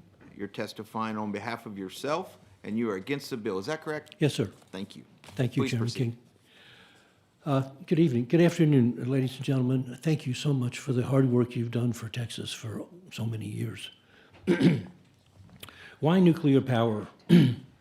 You're policy decision makers, trendsetters. You know our culture gets shanghaied into the strangest things we find out later were a mistake, like the Fukushima nuclear power plant, or, as we say around here, commercial industry that is all hat and no cattle. That's really where we are with the nuclear power plants. They cost too much. They have billions of dollars in overruns, containment breaches, whole communities having to be evacuated. They take too long to build, and the energy is needed now. Still no cattle. It's more like a mechanical bull that requires 24/7 supervision and maintenance and consistently throws its riders. This nuclear power plant grand expanse will produce lifetimes of deadly waste with no place safe to put it. 98 or so of the nuclear power plants around the USA have millions of dollars in trust to pay for the required disposition of tons of deadly high-level radioactive waste. They have to pay to put it somewhere. Big hat opportunists want to collect those millions by taking that deadly waste across the USA on trains. What could happen? Well, how about East Palestine, Ohio, where a cargo train erupted in 2023? I think you all know about that. Rain workers blame fiery cargo train crash in East Palestine, Ohio on Wall Street profit seekers. Big hat opportunists have decided that Andrews County, Texas is the place to dump this high-level nuclear waste. A Permian Basin oil company executive said that this high-level waste will put one of the biggest oil reserves on the planet at needless, deadly risk. He said the Andrews County train tracks will never carry the deadly waste train car weight. Texas Republican Governor Greg Abbott added his name October 1st, 2020, to the list of state leaders opposed to the storage of nuclear waste in their state, and our governor said in West Texas. Remember water?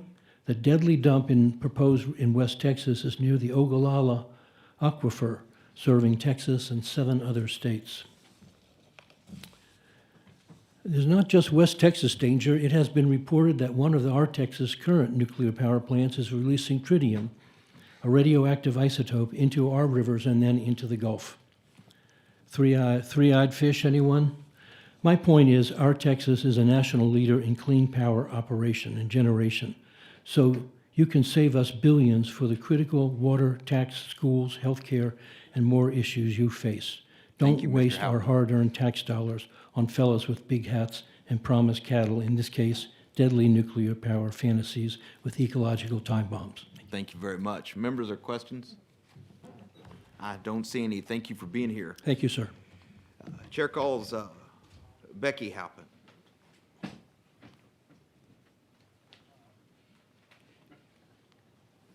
The record shows you are Becky Halpin, testifying on behalf of yourself, and you are against the bill. Is that correct? That is correct. Please proceed. And I brought my hat and my cattle. Right. I do want to talk about the NuScale reactors. 6 nuclear reactors, just 9 feet across, planned for Idaho, were supposed to prove out the dream of cheap, small-scale nuclear energy. Beginning in 2015, this is very recent, years of planning and millions of dollars were spent on the NuScale project. The Department of Energy awarded $1.4 billion to the project over 10 years, and additional federal IRA money was expected to make the project pencil out. But utilities backing the plant were spooked in late 2023 by a 50% increase in the projected cost of the project. Even with all the generous federal subsidies, electricity could not be generated by these small nuclear reactors at a price utilities could reasonably charge their customers, and the project was canceled. The dream was really a mirage. The only new nuclear generation constructed in 30 years in the U.S. were 2 Vogtle units in Georgia that came online last year. Their total price tag blew past the original cost estimate of $14 billion to around $37 billion. They took 15 years to complete, twice the original 7 years projected for the project. Plant Vogtle drove the largest electricity rate increase, 23.7% in Georgia history. Georgia Power disconnected 190,000 residential customers for failure to pay in the months following the Vogtle rate increase. Large or small, nuclear is not affordable.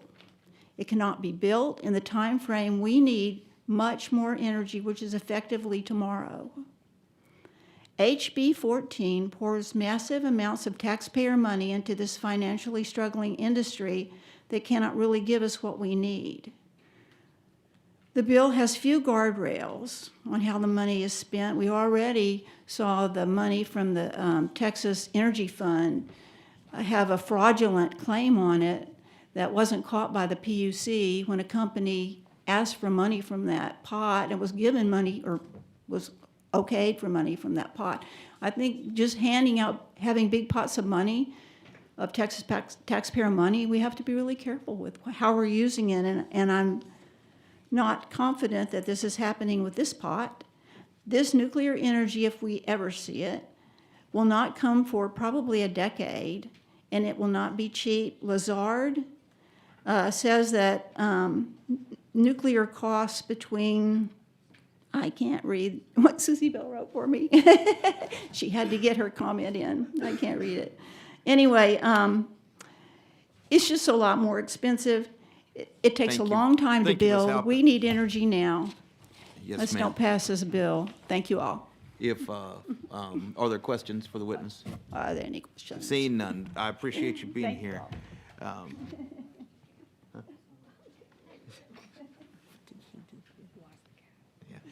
all. Chair calls Craig Nazar? Is it Nazar? So we show you as Craig Nazar with the, representing the Sierra Club and yourself, and you are against the bill. Is that correct? That's correct. Please proceed. My name is Craig Nazer, and I'm the Conservation Chair of the Lone Star Chapter of the Sierra Club. And I think this is highly speculative. I think that's the most thing we can say about it. And one of the things I find very interesting is a lot of the comments about why nuclear energy would be so good is because it's carbon, low carbon. Why is that important to you? I'm not going to ask you to say it out loud right here, but you can think it in your head, because we have a carbon cycle, and we need energy that doesn't blow that carbon cycle. And rather than, nuclear energy is nuclear fission, and nuclear fission is a certain process. And if you look around in nature, you see virtually no creature, no animal, nothing on the planet Earth that gets its energy from nuclear fission. Now, we get all our energy from nuclear fusion, which is the sun. And the sun is sending tons of energy out. In fact, all the oil and gas we dig up, that's from nuclear fusion energy from the sun. But this money is not going to go into nuclear fusion. We talk about renewable energy. When we look around, when you walk home, look at the tree. Look at the next tree. What is the tree? It's thousands of solar panels that have made that nuclear fusion energy into all the gas and oil we have. We know that works. Now, we talk about battery energy. I don't know, maybe you've heard of an electric eel. They're these big eels that live in the Amazon. And did you know the electric eel, a horse and rider, Spanish conquistador, horse and rider, steps on that electric eel and it kills the horse and the rider instantly. How does it do that? It's got a battery. It's got a battery. our battery technology is moving ahead very, very quickly because we can see in nature that that's a possibility. We can see in nature that solar energy is a possibility. That's how the world works. I think this enormous amount of money spent on nuclear fission is not the best investment we can make in our money. So thank you very much. Chairman, let me ask a question. Yes, ma'am, Ms. Thompson. Thank you so much for your testimony. You know, we're going to be almost doubling our population in several years from now, which means we're going to do more housing and more electricity for persons. What would be your recommendation for us to improve or to advance the ability to supply energy to those newcomers? I can speak from my personal experience. I wish you would. I just got 10 solar panels put on top of my house a couple years ago. My electric bill through a hot summer is now $30 a month. So solar energy, solar panels would be your It helped me. Now, Okay. this technology, once again, is moving forward. It's moving forward rapidly. There are a lot of plans with working with Austin Energy, which is a very good company to work with on renewable energy. And we also have battery technologists moving ahead very rapidly. There's different kinds of solar too. We have direct solar, which is not using solar panels. It actually uses that salt, liquefied salt technology. And they have one of these plants in the Nevada desert. And that can generate energy at night when the sun's not shining. Thank you so much. Okay. Thank you. Members, further questions of this witness? I see none. Thank you for being here. Thank you for your very much. testimony. Let the record reflect that Representative Davis is now present. All right. Is there anyone else who wishes to testify on, for, or against House Bill 14? I signed up. You did? Well, if you don't mind, come forward. Let's figure this out. 1 second. We've got to get you registered. What's the name? Your name? My name is W.A. Andy Myers, M-E-Y-E-R-S. I should be on the list because I...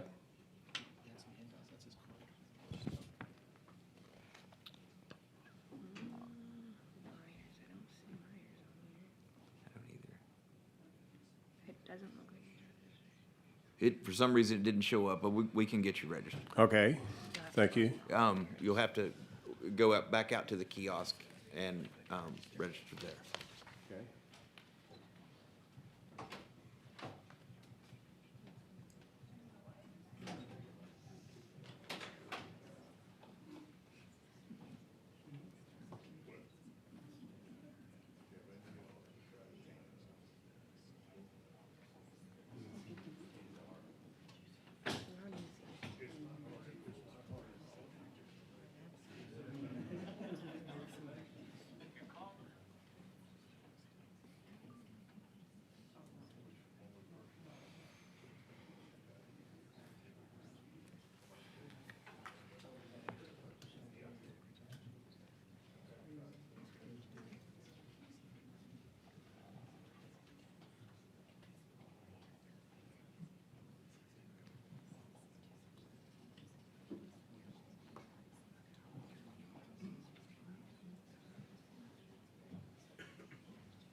Now we got it.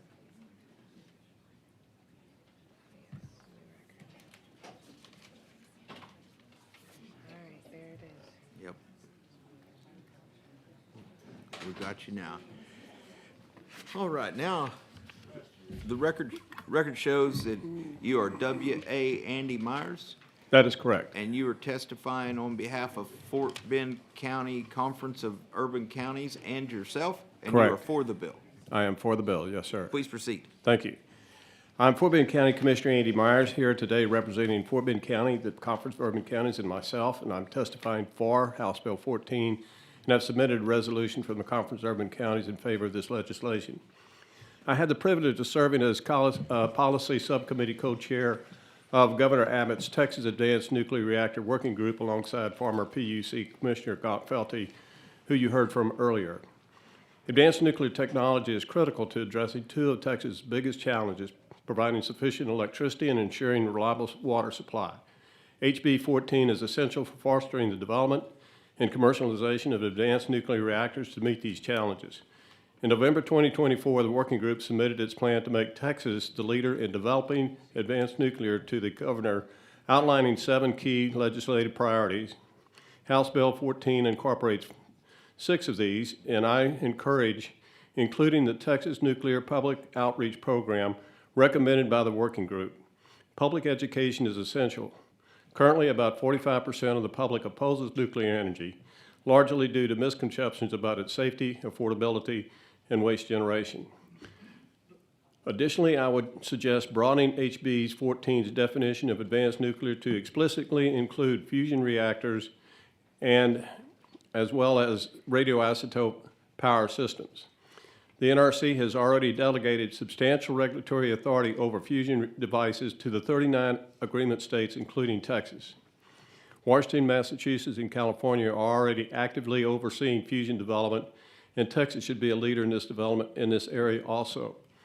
Radioisotope power systems, which provide up to 90 years of maintenance-free energy for missions like Voyager and Curiosity without the need for refueling, could play a significant role in our energy landscape. Finally, I urge the expansion of the bill's purpose of the act beyond dispatchable electric generation to include other critical applications such as desalination of seawater and brackish water, hydrogen and oxygen production, and the creation of synthetic fuels.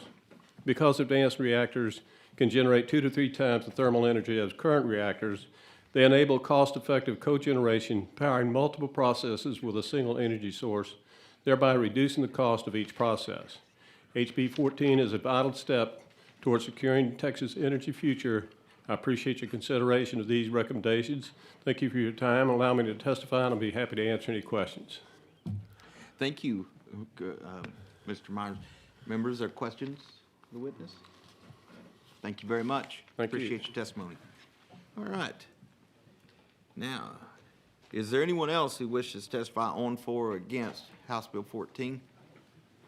Seeing none, Chair recognizes Chairman Harris to close on House Bill 14.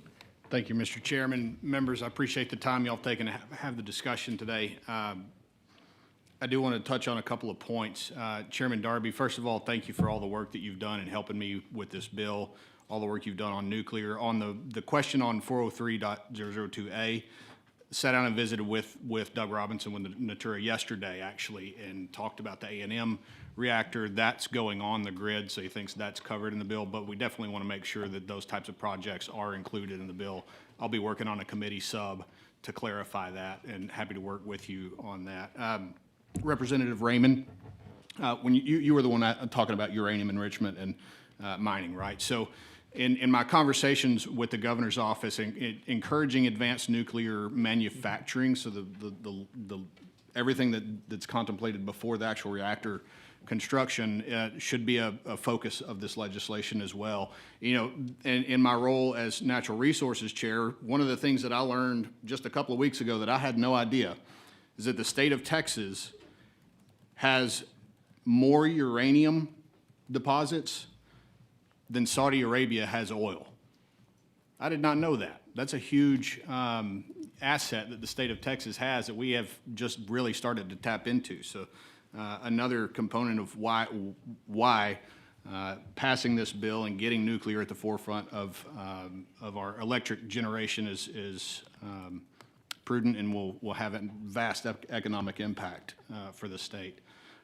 We could sit here, I think, and talk all day long about the different benefits and ancillary benefits to the different types of technology, especially on molten salt reactors that can desalinate groundwater just as a Sure, may I natural ask one byproduct question? of their operation because May I they ask a operate at question? such high temperatures and on all day long, while the medical, harvesting medical isotopes. Yes, ma'am, Ms. Thompson. Ms. Thompson, please proceed. Thank you. You said that Texas has a lot of uranium. Yes, ma'am. Do we have a lot of that uranium located on state-owned land? I believe I'll check. I'm not sure I know that we have a lot of it in private land, but it may be state-owned too, a lot of it in South Texas.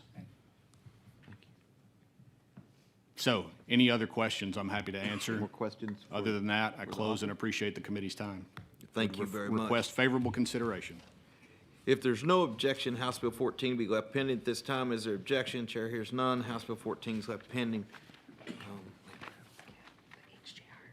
Oh, wait, yeah, we're not done with you. Almost. Chair lays out HJR 8 and recognizes Chairman Harris to explain the resolution. Thank you, Mr. Chairman and members. HJR 8 creates the Nuclear Development Fund, which, if approved by the people of Texas and this body, will serve as a dedicated funding source for advanced nuclear projects. The amount dedicated to the fund will be up to this body to decide. Thank you, Mr. Chairman and members. I reserve the right to close and ready to answer any questions. Members or questions? No? Okay.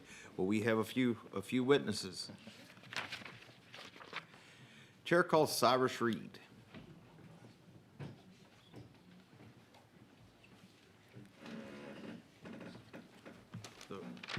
The record, He has submitted to, do we have his permission to delete one of them? okay. Before we get started, Cyrus, we have you registered twice. Do we have your permission to delete one of the registrations? My intent was not to speak and just be registered against the HJR. So Cyrus Reed, Lone Star Chapter of the Sierra Club, here against HJR 8.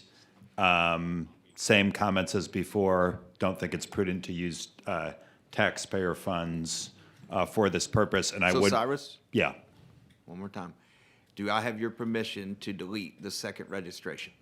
Well, I guess now I've deleted it because I started speaking. So yes, you have my permission. Thank you very much, Chairman King. Thank you. So when we show you as Cyrus Reed representing the Lone Star Chapter of the Sierra Club, and you're against the bill, and that's correct? That is correct. And my one sentence testimony is this would use taxpayer funds. And second, as the chairman just said, there is no limit set. So it could be 1 billion, 2 billion, 10 billion, 20 billion. So I think it would be important to figure that amount out because this could be never ending and you could have a lot of lobbyists coming here every session, depending. And with that, I'll be quiet. Thank you for your testimony. Members or questions for Mr. Reed? Seeing none, thank you, Cyrus. Thank you. Chair calls Karen Haddon. Okay, we're going to show Karen Haddon was registered to testify on behalf of Texas Nuclear Watchdogs. We're going to show her against the bill but not testifying. Chair calls Susie Bell Gossley.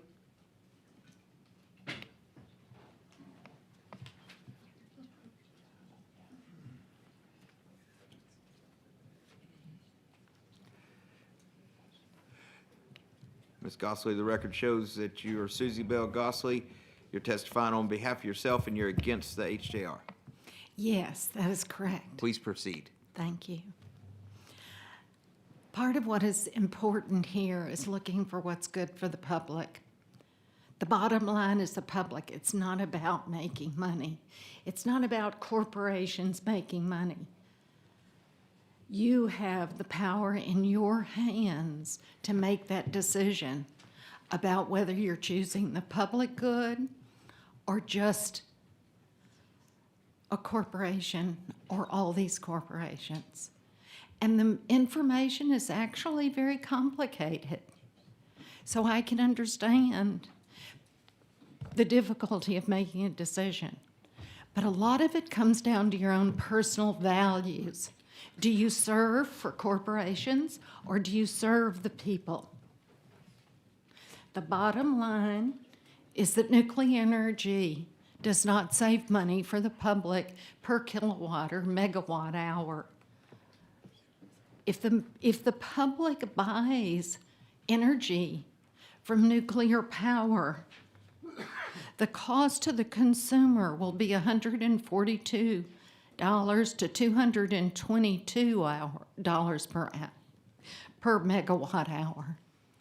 If you buy renewable energy, the cost to the public is $27 to $73. That is according to the most recent Lazard levelized cost of energy analysis. It is quite extensive. I encourage you to look it up. Their graphs are extremely detailed and they have integrity. Again, the name is Lazard, Lazard, levelized cost of energy. I found the report on the Wall Street Journal. I trust the reports of the Wall Street Journal when it reports about business dealings. So I encourage you to look it up. I just found the source there, but it has its own website. Print it out. Look at it in detail. There's a very clear graph showing the cost to the consumers and the cost for production. So I urge you to look for the public good. There's the short term and there's the long term. And it's the best use of public money. Investing in our schools now means that we get a long-term payout with educated citizens who will preserve our government, preserve our economy, and have a better quality of life. It's really pretty simple. It's an investment in people or this venture. But it's up to you to think about it. The public is not informed about this issue because it's complicated. One of the things that's so complicated is that it says it's clean energy, but all that means is it doesn't release carbon. It does release the highest and most dangerous waste in the world. High-level radioactive waste is what nuclear discharges. It will cost thousands and thousands of years of money to repackage this waste. Okay, you can say it's going to be in Andrews County, but it's not a deep geological formation that ensures that it is safe. It is on the surface, and it is not even covered. So when the world is as complicated as it is now, and vulnerable as we are now, Thank you, Ms. Gosley. it's worth thinking about. Members, are questions Thank for you. Ms. Gosley? Seeing none, thank you for your testimony. Chair calls Becky Halpin.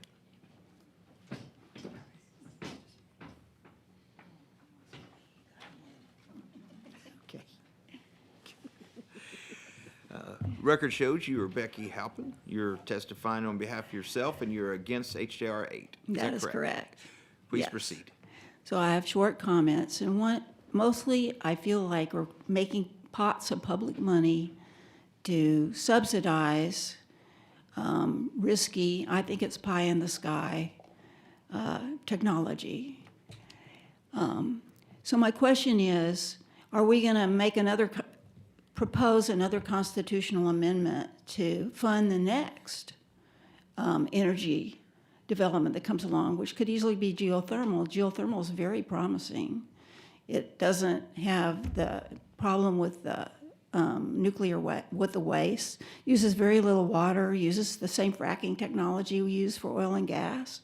It's carbon-free, but it too is an up-and-coming technology. Are we going to make a constitutional amendment and put money into a big pot, and we're going to fund them? And then people are smart. There'll be a technology that'll come along after that. Where's the line that we're going to draw with what we're going to ask the public to fund in terms of this kind of development and research? And as Cyrus Reed stated, there's no limit in this particular bill about how much money we're going to put in that pot.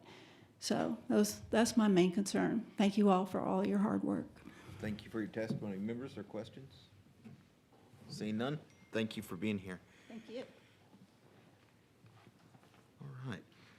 Is there anyone else wishes to testify on, for, or against HJR 8?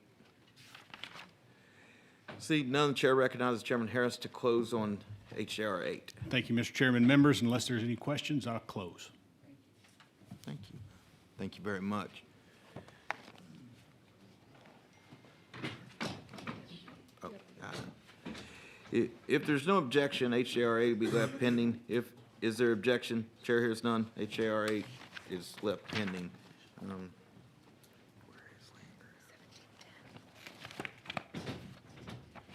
Okay, Chair lays out House Bill 1710. The chair offers up committee substitute to House Bill 1710 and recognizes Chairman Landgraf to explain his bill.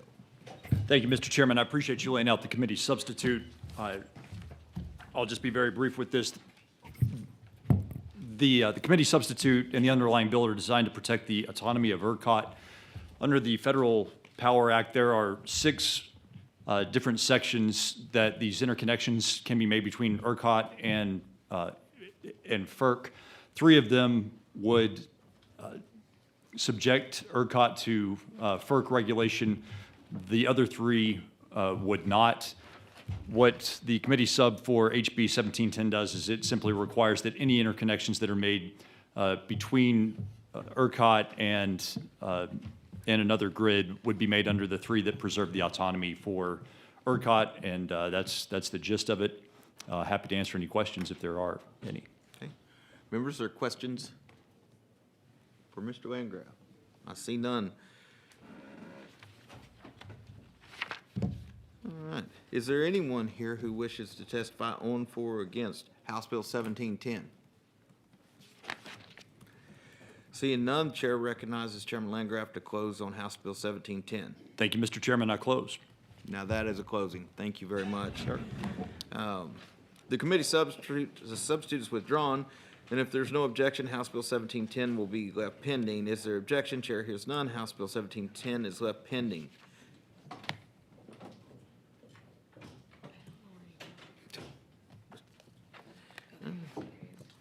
Oh.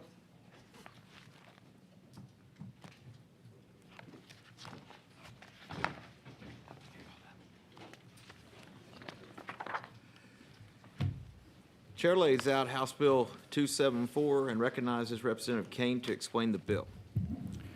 Thank you, Chairman King, Vice Chair Hernandez, committee members. House Bill 274 is a simple bill. It seeks to establish the District of Austin as the official seat of Texas government, ensuring that the capital city remains accountable to the state that it represents.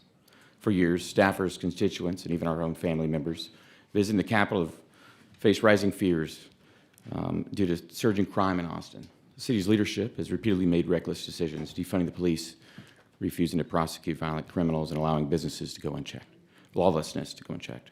These choices have placed not only the residents of Austin in danger, but also the thousands of Texans who travel here to conduct business in their government. From carjackings to open drug use just blocks from this very building, the failures of Austin city government have made it clear that the seat of Texas government should be run by the representatives of the people of Texas. House Bill 274 remedies this by creating the District of Austin, maintaining the city's charter and ordinances, but placing it under the direct legislative oversight. The bill ensures that the state capitol operates in a manner that prioritizes public safety, the enforcement of our laws, and the interest of all Texans. This bill does not alter the daily functions of the city, but guarantees that the safety of its residents, visitors, is not left in the hands of a local government that has proven itself incapable of handling those kinds of responsibilities. Importantly, House Bill 274 will only take effect if voters approve a constitutional amendment allowing for the creation of the district. This ensures Texans have the final say in how their capital is governed. This is a public safety issue. The people of Texas deserve a safe and secure seat of government. I ask this committee's favorable consideration of this bill, and with that, I'll reserve my right to close. All right, members, there are questions for Mr. Kane? Oh, Chris Turner. Mr. Turner. Thank you, Mr. Chairman. Representative Kane, I'm just trying to understand the bill. So the bill, it's only a couple pages. It looks to me like basically saying the territory that's currently the city of Austin would become called the District of Austin. Is that right? Sort of. Okay. Well, it says district means District of Austin, right? Yes, sir. Okay. District territory. Territory of the district is initially composed of the territory in the boundaries of the city of Austin. There you go. Yeah, the initial. But then it would be up to the legislature to make determinations of boundary changes in those lines as well. And what's difficult is this is not before the body at all, but the HJR, which is HJR 86, discusses some of those concepts about moving those boundaries. But those decisions on how it ultimately would be shaped would be up to the legislature. Well, I guess that's where I'm struggling. I don't see that. I see that the boundaries of the district may be modified by the governing body of the district. But I don't see where the governing body of the district is changed. Are you making the governing body the legislature? I'll explain. Let's make it number 6 here. So, for one, this bill is kind of more of a vehicle of things. And so I fully anticipated the need when filing this legislation that, a committee substitute would be needed or something to solicit information from members of this committee and members of our chamber and the other chambers, as well as members of the public on exactly how it should function.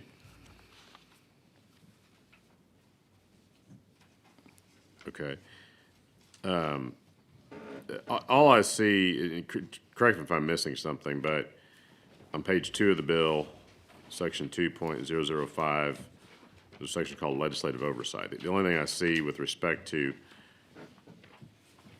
a change, other than changing the name of the city of Austin to the District of Austin, is that the governing body of the district shall submit to the Lieutenant Governor and the Speaker of the House of Representatives notice of each action taken by the governing body that adopts or amends the district's charter. So that would imply that the city council is still the governing body. I guess it would be called a district council. Yeah, that's correct. The specifics of how the legislature will oversee the district's laws are for this body to decide. Right, but all it says is they'll submit a notice of each action taken. Yes, Just a notice, not approval. Yeah, Mr. Turner, again, this is kind of set up as a vehicle, and the ultimate decision of how it would look is for us to write. And I believe this is part of that vehicle to get that conversation started and see how that should be done. I think you have some witnesses discussed today that the state of Mississippi has gone down this road. In fact, I believe it started in 2017, and each session thereafter, they've actually done some changes and modifications, and they've grown their boundaries and other things, and having their state police enforce their criminal laws and things in that area as well. I appreciate that, but I was saying, I don't see that in the four corners of this bill where it talks about anything like that. It just says that we're going to call the city of Austin the District of Austin, and then the District of Austin governing body, which I presume is the city council still, sends a report to the legislature, or to the Speaker and Lieutenant Governor specifically. But let me move on from that. Unless I have any of that wrong, feel free to correct me, but that's what I see in the bill. So the HJR, right, which we're not hearing right now, but would tell you that the district shall be governed by a governing officer, the governing body is provided by the legislature, by local law, meaning, our chamber, the legislature will be deciding that. The legislature may enact local laws to govern the operation. Right now, though. I don't want to. Yeah, so it's setting those things up, but you have to then go to the HJR. But the way that's written or the way this is written, you may not be a fan of it, but how do you think it should be written? And that's kind of the idea, was here to learn from you guys on how to do it the way you believe it should be done right. Well, I guess I'll reveal my bias and a question if we need to have a bill on this. But let me just, you mentioned a couple things about rising crime, I think you said, and defunding the police, I think you said. But I'm looking at statistics here that shows Austin's violent crime rate for 2024 is significantly lower than other large cities in the state of Texas.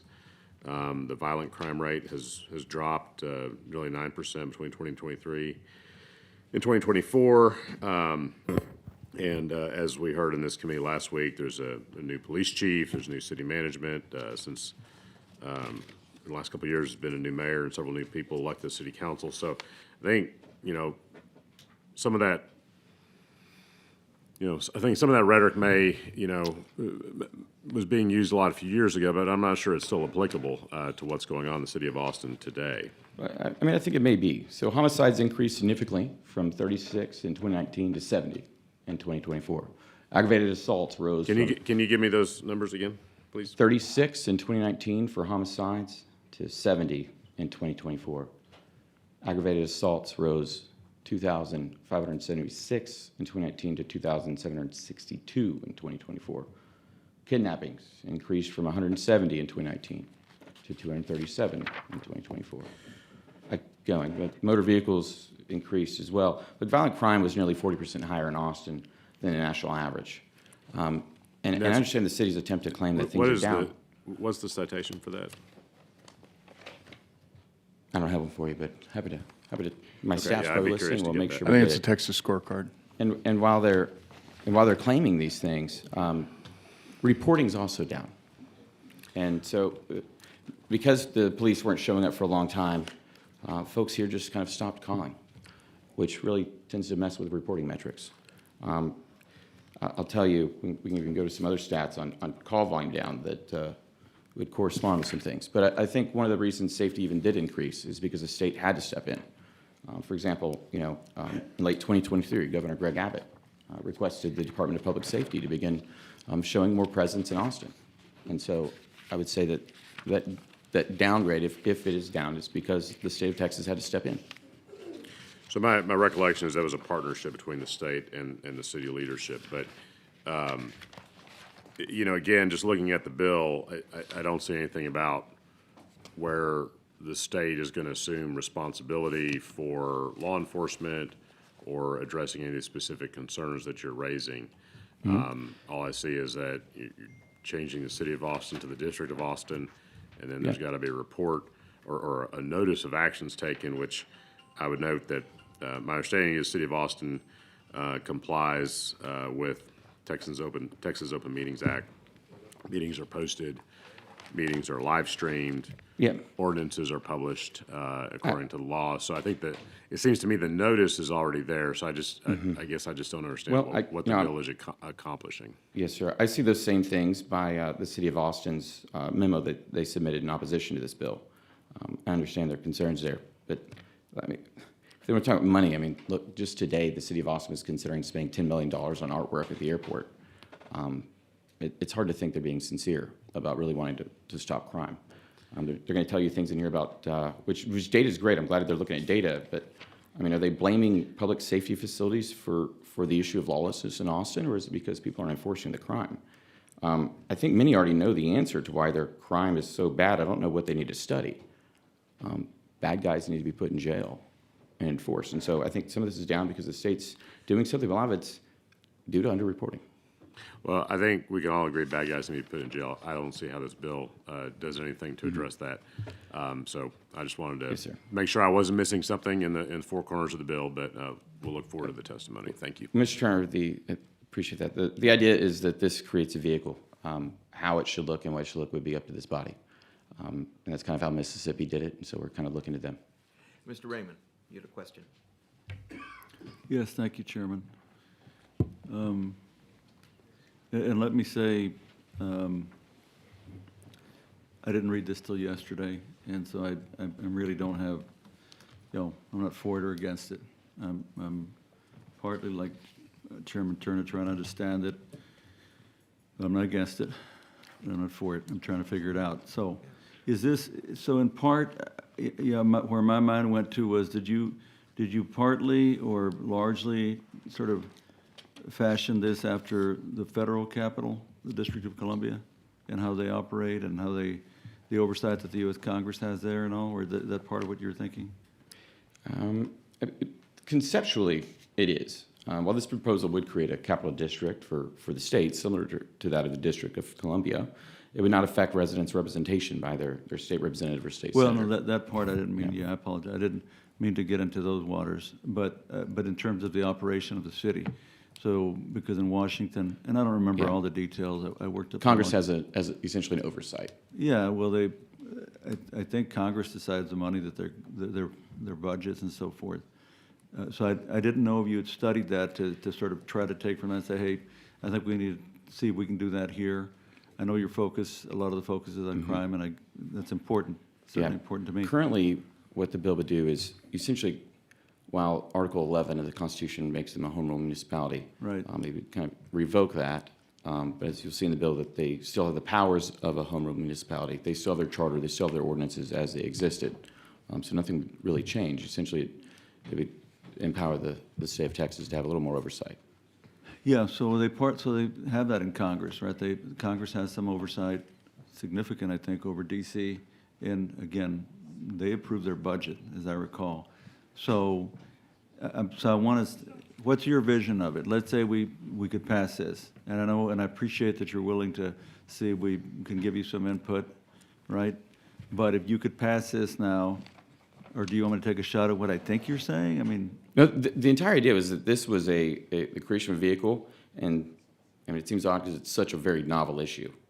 We've really only had one other state struggle with this, and what they've done though is you create this vehicle. The rest of it's up for the legislature to decide how it's going to look, how we're going to deal with their debts, whether we're going to have to approve their budget. Those are all going to be up to that building. So you would expect some of that, though, to be were we to move a bill forward, I'm guessing, I'm going to take a guess here, that you would like to see that maybe we get into some of those details like in a committee substitute, right? Or are you saying? That would be up to this, this body to decide. I know, I fully but anticipated the need for changes. But what this bill does literally right now is if this happened, literally almost nothing would change, right? We'd still need to revoke their authority as a home rule municipality, but nothing would change after tomorrow. Like if this was signed a law, they still have, and we did it, they still have the powers, they still have the ordinances, the charters are all the same, and as you're reading, at the moment, it just requires notice to the state. All those other things would be up for the legislature to decide on how it wants to handle those things. Okay, yeah. Well, I don't think it's that novel, but again, because I think we have the model in Washington, D.C. So, but maybe you haven't looked at that closely. I think it would be good for you and your staff to I think it's take a look important at how though that they're we have doing. voting members. How they, instead. huh? So but the DC folks, really, a lot of it's about that representation, right? They have non-voting members in Congress. No, I'm not talking about, And so- again, I'm not talking about that part. I'm talking about their function, their their day-to-day operations, deciding what they're spending on, on law enforcement in the District of Columbia, their police force and all that stuff, because you're talking a lot about that part, and that's important. So I think maybe you should take a look at that and see if you can glean some ideas from You got that. it. Because I don't think it's novel in the country. It might be at the state level. No other state has actually done this, is that right? Mississippi. Mississippi did it for Jackson, or what? Mississippi has a capital district for their capital. It slowly grew. It was at one point 10 square miles, and they grew it, I believe, either last year or the year before, Okay. to even be larger. Okay. Well then, and you looked at that? You've kind of taken a look at that? Yes, sir. All right. And so I think it's good for us to look and see, like, what are they doing in Jackson, Mississippi? Yeah, thanks. Thank you. Thank you. Mr. Enchi. Quick question. Representative Kane, what part of Texas do you represent? I represent part of Harris County. Does it include Deer Park, Texas? It does. Looking at a website, I don't know, it analyzes crime data. But the crime data, and it prevents an overall crime grade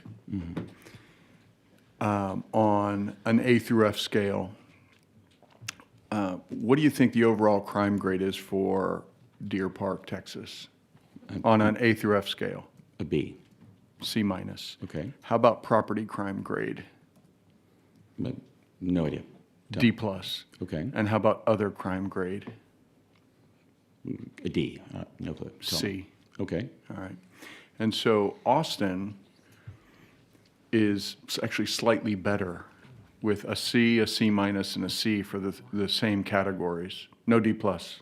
Okay. Violent crime grade was actually a C, rather than a C minus for Deer Park. Should we use the Mississippi example and do that to or provide a special district to Deer Park, maybe annex it to Mississippi? Uniquely, Article 3, Section 58 of the Texas Constitution declares Austin as a seat of government and requires us to hold our sessions here. The city of Deer Park is not the capital seat.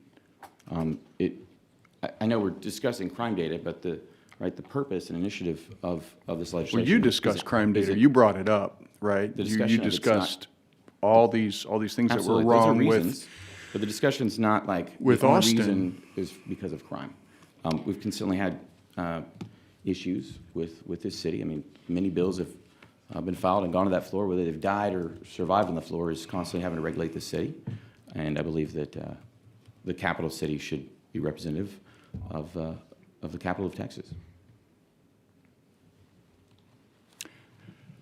There's a parable in the Bible about a glass house and throwing stones. I think it's John 8:1-11. Might ask you to reflect. All right, members, further questions, Mr. Kane? Not seeing any. We will bring you back in a little while. Thanks, Chairman. Chair calls Bradley Hodges.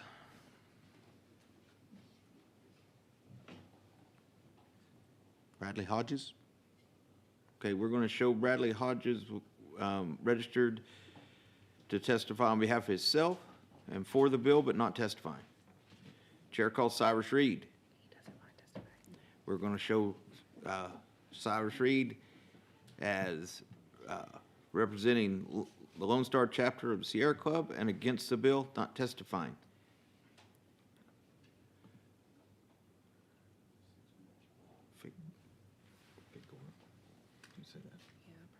Okay. Louis Figueroa.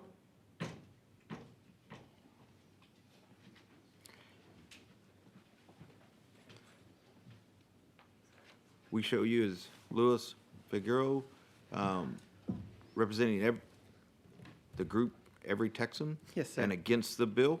Yes, sir. You have 3 minutes. Okay, thank you, Mr. Chairman. My name is Luis Figueroa. I'm the Chief of Legislative Affairs for Every Texan, and we are opposed to House Bill 274. We are part of a coalition called the Coalition Against State Interference that looks at preemption bills that are attempting to remove or take away authority of local communities and local counties and cities.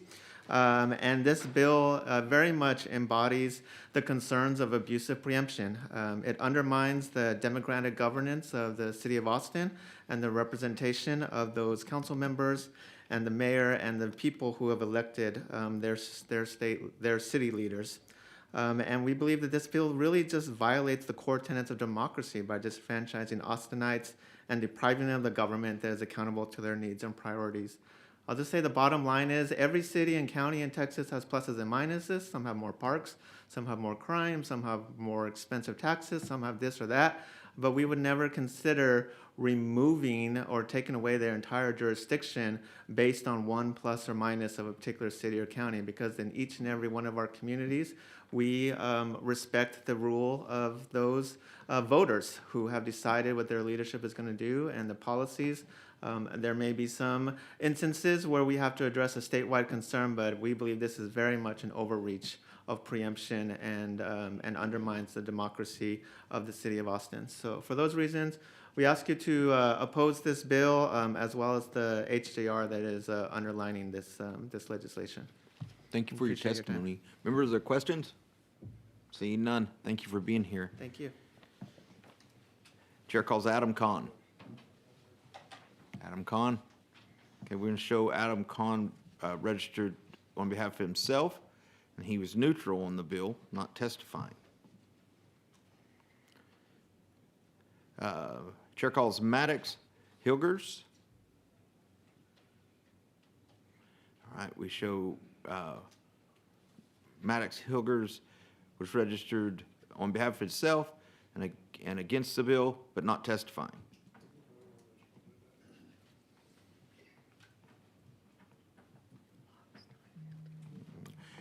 Chair calls Bryce Locke Stanfield.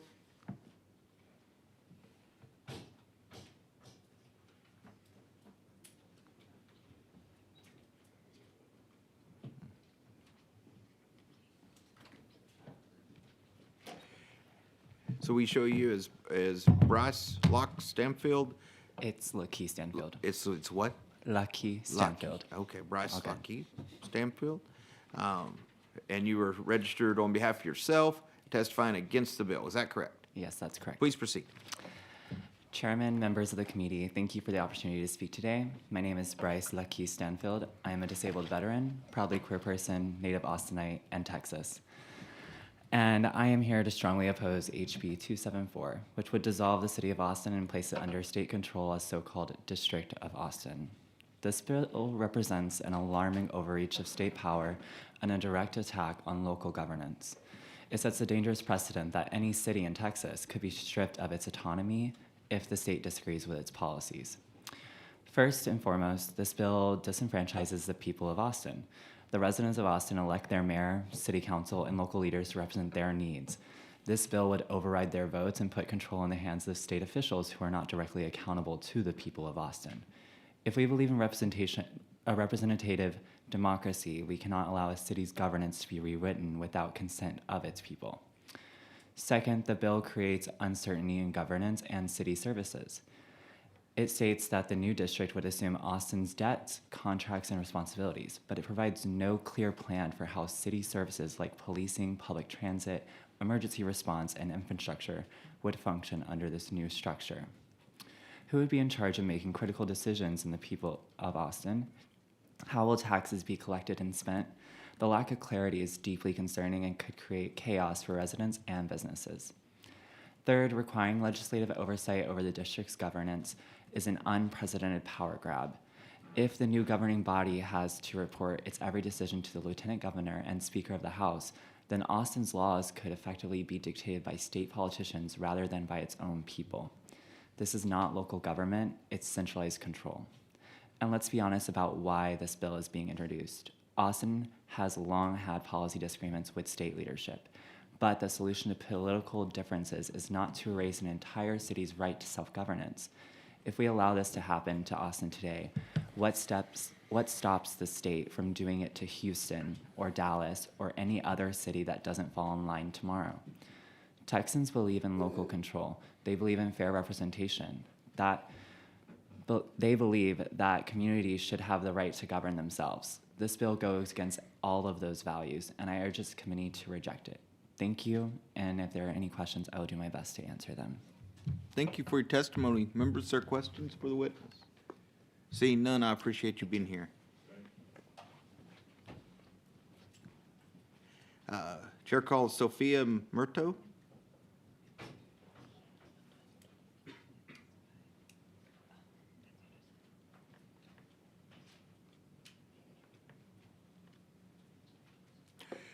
Record shows you are Sophia Murto. Yes. You're registered to testify on behalf of yourself, and you're against the bill, correct? I am, yeah. Please proceed. Howdy, everybody. My name is Sophia. I'm here to testify that as an Austin native, born and raised, I am not interested in taxation without representation. I would like to start by saying that last year, Austin approved the 4th largest police budget in the state, even though we were only the 5th largest city. So no, we have not defunded the police. Austin just approved a $218 million 5-year contract with the APD, which includes pays raises of nearly 30% over 5 years, plus other stipends and payments to officers to try to increase our APD population. Austin has lower rates of both violent and property crime compared to Houston and Dallas, and in 2022, we were the safest big city in Texas with lower levels of property and violent crime compared to Houston, San Antonio, and Dallas. In 2022, our violent crime rate was 540 per 100,000, which is lower than the national average. As a resident, I'm not aware of the lawlessness that Mr. Kane is referring to. Districts are not popular. DC has been complaining about taxation without representation for years. Our founding fathers envisioned DC as an outpost of government with few eligible voters, but now it's a big city where residents pay taxes but don't self-govern. There are reasons why this trend has not caught on. People don't want it, and we don't need it. I'm a big believer in the Constitution. The Texas Constitution grants cities with over 5,000 inhabitants the power of local self-governance through the Home Rule Amendment in Article 6, Section 5, allowing us to adopt our own charters. Our beloved city was established in 1837, and we've been the proud seat of government for the state of Texas since 1839. Down the street at Treaty Oak, the founding father, Stephen F. Austin, negotiated with indigenous peoples. It's still standing on 5th and Lamar, and we do not want to give up the proud legacy of our city. In my lifetime, Austin has doubled its population. Our city managers and city council has done the Lord's work dealing with the population boom and getting us through multiple economic and housing crises. During COVID and multiple winter storms, city employees, staffers, and council members worked literally around the clock to make sure we had access to food, electricity, water, and health care. They are able to respond quickly to public safety issues, and I'm concerned that if we are not able to self-govern, our reps will not be able to respond efficiently to future public health and safety crises. The city moves significantly faster than the state and deals with comparatively granular issues. Our staffers answer the phone to our questions about utility bills, safety in our parks and roads, park opening times, and gets our neighbors economic, housing, and healthcare support. Our council offices field hundreds, sometimes thousands of constituent calls and emails every week. Requiring city management to get approval to do their job will slow the city down, and it's insulting to the taxpayers who have been investing in Austin and electing their local representatives for hundreds of years. Furthermore, as this body has pointed out, this bill is vague. Who would have oversight on the amendments and ordinances that our city and council and mayor currently approves? How would they be accountable to our residents? How would they be accessible? How would the governing body, which is not clearly established in Section 2.005, have veto power over decisions made by the city? Thank you, Ms. Murta. I have more questions if you allow me to finish. No, ma'am, we have a 3-minute time limit, and we need to move on. Are there questions? Thank you so much. We appreciate you being here. Chair calls Tammy Marin.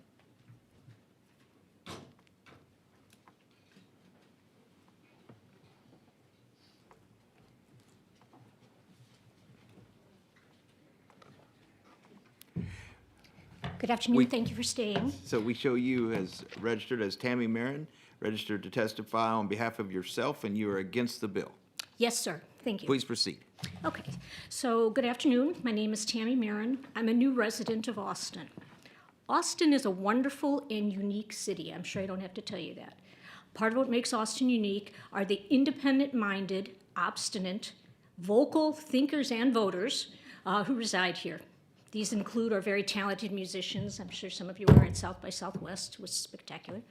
Talented writers and some of the awesome small businesses that are here. As I say, I'm a big fan of the food trucks at First and Live Oak. The idea that the state of Texas wants to usurp the authority of the Austin City Council and the mayor, and that is unacceptable. I was under the impression that Texas touted being independent. When the state of Texas, soon to be known as the District of Austin, tries to implement HB 274, which includes home rule.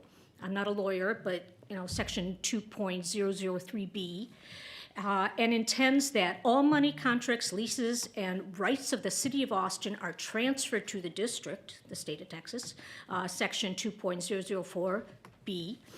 So in other words, the state of Texas, or in other words, Greg Abbott, would have even more control over the use of my tax dollars. My reply is a resounding no. Okay, so Representative King, like I said, I'm new here in Austin. How do you think the people of Andrews, Plainville, Loveland, as well as the rest of the voters, 185,000+ who reside in the 88th district that you represent, would feel and vote if you tried to usurp the power of their locally elected officials and then tried to commandeer the city's properties and assets? Representative Kane, how do you think the people of Bayton, Deer Park, LaPorte, as well as the rest of the 192,000? Ma'am, we ask questions from up here. Oh, I was just trying to include the author of the bill. I understand, but you apologize. can't ask questions from there. If we ask questions from here, if there are questions, so please proceed with your testimony. Yes, sir. How do you think they'd feel if you tried to usurp the power of the locally elected city officials and try to take their assets? In summary, the state of Texas needs to stay in their own lane and stop trying to stifle independence. I keep hearing and keep seeing this phrase at the Capitol, and that says, "Don't mess with Texas." Well, don't mess with Austin. Thank you very much, and I appreciate your time. Thank you for your testimony. Members, there are questions? Seeing none, thank you for being here. Thank Chair you. calls Zenobia Joseph.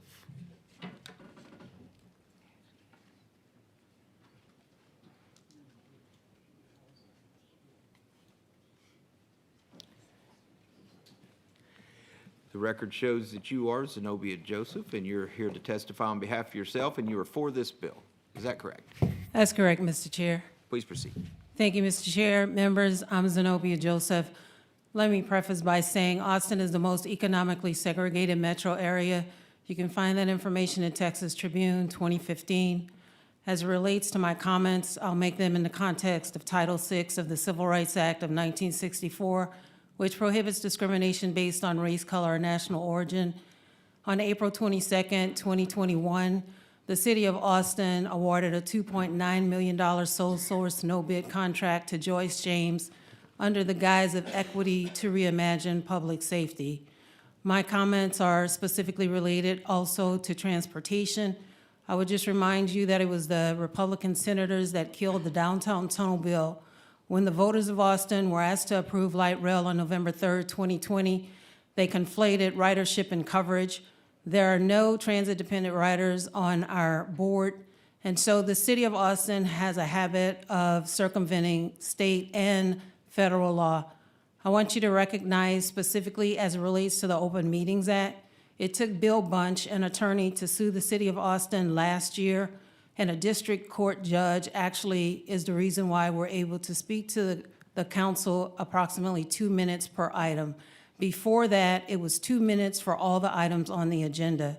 As it relates to the Texas Public Information Act, I want you to recognize that on January 30th, 2025, I put in an open records request under Government Code Chapter 552.023, specifically related to my special right of access to information. The City of Austin replied that they would give me the information by the 28th of February, over 30 days. Today, I called the Texas Open Records Open Meetings Hotline.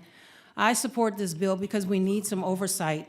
I want you to recognize as well that the City of Austin is currently trying to get $5.1 billion for the light rail system. It will terminate in Hyde Park, which was developed exclusively for white people between 1889 and 1924. But the city is trying to tell the Federal Transit Administration that it is north of the city when it is in fact in central Austin. I want you to understand that when the funding comes to the City of Austin today, if you have transportation projects in your area, that money from the Federal Transit Administration will be dispersed here and you will not get your projects funded. Lastly, I will just say that when the Republican senators killed the downtown tunnel bill on state land, it was because of the discriminatory practices in the City of Austin, which they admitted in 2023 in their Austin Strategic Mobility Plan. It was a walk, bike, roll amendment to that plan. So while I recognize and respect that people have testified before, we do need oversight, and maybe this is a stretch to make Austin a district, but I do appreciate the intent of the Chair, Representative Kane. If you have any questions, I'll gladly answer them at this time.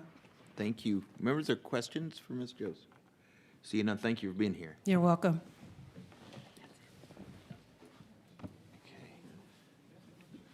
All right. Is there anyone else who wishes to testify on, for, or against House Bill 274? Seeing none, Chair recognizes Representative Kane to close on House Bill 274.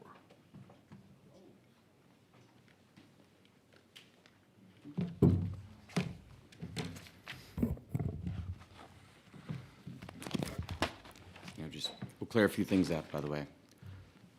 If this bill passed, it would be called the Capital District. Still have the same mayor, same city council, same state representatives, same governor, same senators. They still have their charter and ordinances and would continue to operate just as it is today, subject then to the legislature making other decisions. With that, though, I close. Okay. Members, are questions for Representative Kane? Seeing none. Thank you. If there's no objection, House Bill 274 will be left pending at this time. Is there objection? Chair hears none. House Bill 274 is left pending. Okay. right, Chair lays out House Bill 1359. Chair offers a committee substitute to House Bill 1359 and recognizes Vice Chair Hernandez to explain her bill. Thank you, Mr. Chairman and members. House Bill 1359 would establish a statewide payment assistance program for qualifying low-income and critical care residential customers to receive assistance with paying their electric bills.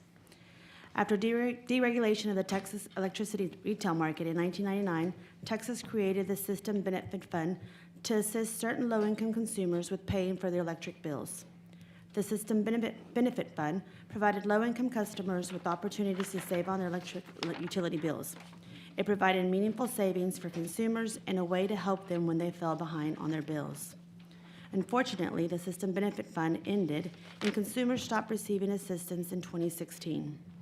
As many of you remember, the System Benefit Fund was championed by our former colleague, the late Congressman Sylvester Turner, whose life we celebrated last week. As a representative, chairman, speaker pro tem, mayor, and congressman, Sylvester Turner spoke loudly for the consumer and worked his entire life to help Texans, promoting fairness throughout the state. House Bill 1359 seeks to reestablish an assistance program for low-income and critical care residential customers in the spirit of the System Benefit Fund. There's a committee substitute that's been presented, and we are also still working on additional language. But some things that we'd like to address were, first, it will fund this program by an appropriation to the PUC rather than a fee charged on the consumer electric bills. And second, it will focus more directly on bill payment assistance for low-income customers for those times when consumers fall behind on their bills. I'd also like to clarify that it will cover ERCOT and non-ERCOT areas, and we also intend to work on the language to make sure that everyone's included, including the electric co-ops and the munis. House Bill 1359 would establish the framework needed to create an assistance fund to assist qualifying low-income individuals and critical care residential customers with paying for their home energy expenses. Be happy to answer any questions and reserve the right to close. Thank you. Members, are questions? Go Seeing ahead, none? Chairman. Oh, you have one. Sorry. Go ahead, Richard. So thank you for bringing this forth, and you know, it's really true. I mean, so many of us supported this. You know, a lot of us were here and supported it. But it's really true that that Congressman, well then Representative Turner, took it to another level of focus, fight. You know, I mean, it was something else. And so, you don't have to comment on it. This is one of those moments where we really should consider naming this after him. You know, the Sylvester Turner Act. I don't know, something to think about. It just really struck me because I just remember, I mean, I can remember, you know, all those years, nobody. And I mean, again, many of us supported it, but he just really brought so much focus to it and helped so many people and was trying to help so many more. The money was there and we weren't using it the way we were supposed to. We collected it and we weren't giving it and using it, and that was wrong, and he brought attention to that, which I appreciated very much. So for your consideration down the line. Thank you. Thank you. Members, are further questions? No? All right. Chair calls Cyrus Reed.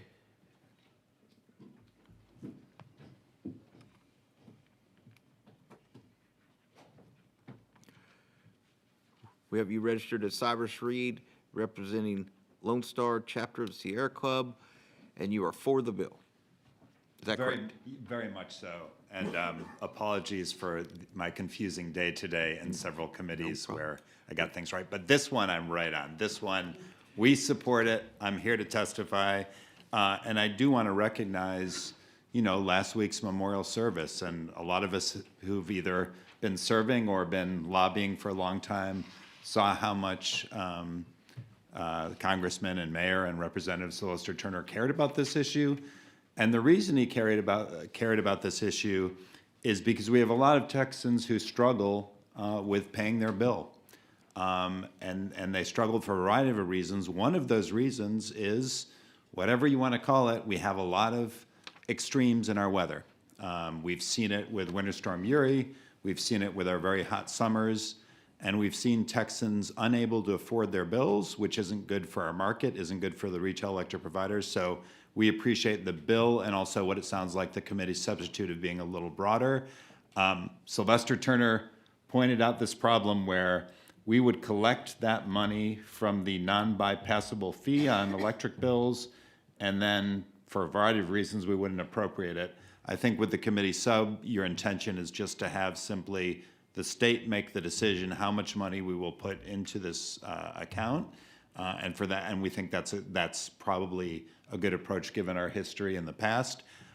The one issue I would point out that we would like you to consider addressing in a committee sub is the original system benefit fund included, low-income discount program, a program for emergencies and disconnects, consumer education, and it did include a small pot of money for weatherization. And the idea is where it made sense to have the state have that fund work with TDHCA, which receives some federal money for weatherization programs. So the idea is, yes, let's help people in emergencies, but let's also help people more permanently lower their energy costs by weatherizing their homes or apartments. And given that the present administration is unlikely to put as much money as the previous administration did in programs like LIHEAP and WEP, it might make sense to have a small part of this fund be available for those kind of programs, whether it's in Houston or Dallas or throughout the state. And with that, happy to answer any questions, but very much support the bill, and thank you for bringing it forward. Thank you for your testimony. Members, there are questions for Mr. Reed? Seeing none, thank you. Thank you. Here. Chair calls Taylor Kilroy.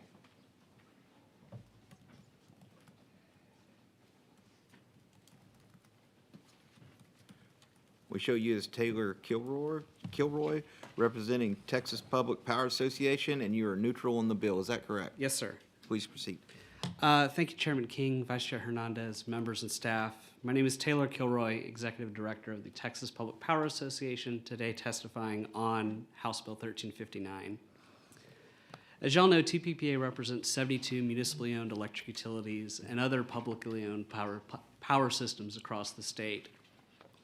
We provide power to over 5 million tax-paying Texans. Every day we work to make sure we're maximizing both reliability and affordability for our customers, and we appreciate all this committee is doing to make sure we're making progress on both those fronts.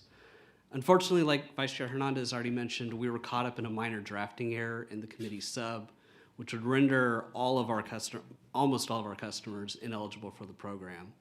We've had a lot of conversations with your office as well as other stakeholders, and we're happy to hear that there may be another committee sub that might render us eligible, and so we thank you for that. We thank you for all you're doing on this front. Thank you, and happy to answer any questions. Members, there are questions for this witness? Seeing none, thank you for being here.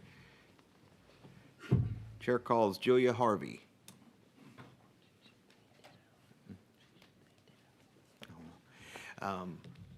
We show you as Julia Harvey, representing Texas Electric Cooperatives, and you are neutral on the bill. Yes, sir. Thank you. Please Good proceed. afternoon. Thank you, Mr. Chairman, Madam Vice Chair, members. I'm Julia Harvey on behalf of Texas Electric Cooperatives, and I'm testifying on HB 1359. So co-ops serve all but one persistent poverty county in the state, and we support initiatives to assist low-income consumers pay their electric bills, and so we are deeply appreciative of your efforts, Vice Chair Hernandez, to provide this type of relief. As Mr. Kilroy said, we've been in discussions with your office just to ensure co-ops are eligible for the program. I think that was the intention, and so thank you to you and your staff for working with us and for your consideration. Thank you. Thank you for being here. Members, there are questions for Julia? Seeing none, thank you for being here. Chair calls Mark Bell to testify briefly.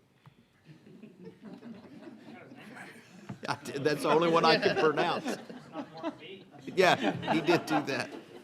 I've been practicing all week on how to So- spell so- my name. So we show you as Mark B. or Bell, representing the Association of Electric Companies of Texas, and you're for the bill. That is correct. Please proceed. All right. Thank you, Mr. Chairman and members of the committee. For the record, my name is Mark Bell on behalf of AECT, the Association of Electric Companies of Texas, testifying in support of House Bill 1359. You know, as an industry, we are united in the common purpose of providing a reliable and affordable supply of electricity. House Bill 1359 does that. It provides meaningful support to low-income and critical care customers who are having trouble paying their electric bills. As Vice Chair Hernandez explained, this legislation brings back the intent and purpose of the System Benefit Fund, which was created in 1999 as part of Senate Bill 7, which created the competitive electric market we have today. That fund was abolished in 2013, not because it wasn't needed, but because the funds were often used to certify the budget and weren't used for the intended purpose. It's no secret that Texas summers are hot, and the same holds true for Texas winters. In each case, these higher bills can create a significant strain on household finances, and this is especially true in when a household faces other challenges, and oftentimes consumers just fall behind. Many of our retail electric providers already have very robust bill assistance programs, and the Consumer Benefit Fund would augment those efforts and help expand the reach of those programs. And for those reps that are not able to provide assistance, it would help establish assistance for their eligible customers. Vice Chair Hernandez, thank you for your work on the committee substitute. We support the language to fund the effort through an appropriation and apply it statewide so that consumers both inside and outside of ERCOT are eligible. Thank you. Thank you for your testimony. Members, questions of Mr. Bell? Seeing none, thank you. Chair calls Christina Rollins.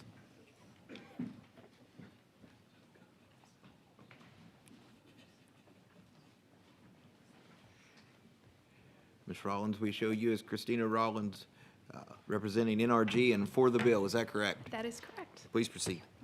Thank you, Chairman King, Vice Chair Hernandez, and members of the committee. I'm Christina Rollins. I'm the Assistant General Counsel of Regulatory Affairs for NRG and testifying in support of House Bill 1359. NRG is the parent company of retail electric providers, power generation companies, and ERCOT, as well as a parent of a premier smart home company. On the retail electric side, some of our reps are Reliant, Green Mountain, and Direct Energy, which have been around since day one of the competitive market. Although the System Benefit Fund ended in 2016, the need for electric bill payment assistance continued. That need will only increase as work to make the electric grid more reliable and resilient forges on, because consumers will ultimately bear the costs of those improvements.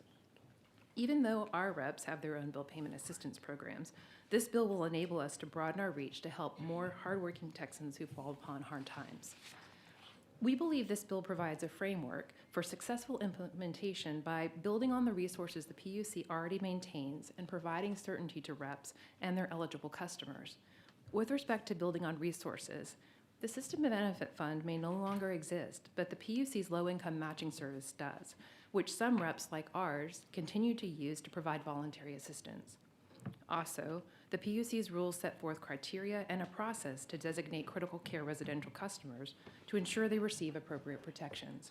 So there are mechanisms in place already to identify the two groups of customers eligible for assistance under this bill, low income and critical care. On certainty, the bill as filed provided that the PUC shall set the amount of the discount as a fixed amount, which it would periodically revise. This will help reps know whether the assistance they request for their eligible customers can be fulfilled. That information will be most helpful when it's expressed either as a cents per kilowatt hour or a flat amount per eligible customer per year, like 5 cents per kilowatt hour or up to $500 per year, for example. For these reasons, we support HB 1359, which will enable us to help Texans together, and we look forward to continuing to work with Vice Chair Hernandez on this bill and are happy to answer any questions. Thank you for your testimony. Members, are there questions? Seeing none, thank you for being here. Chair calls Veronique Plack. Did I say that right? Close? Okay.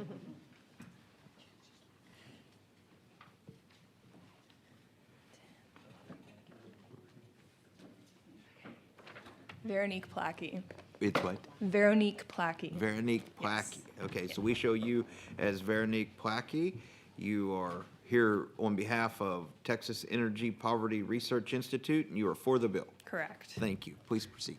Hello, my name is Veronique Plackey. I'm here on behalf of the Texas Energy Poverty Research Institute. We're a statewide nonprofit that advances energy solutions for Texans with low incomes.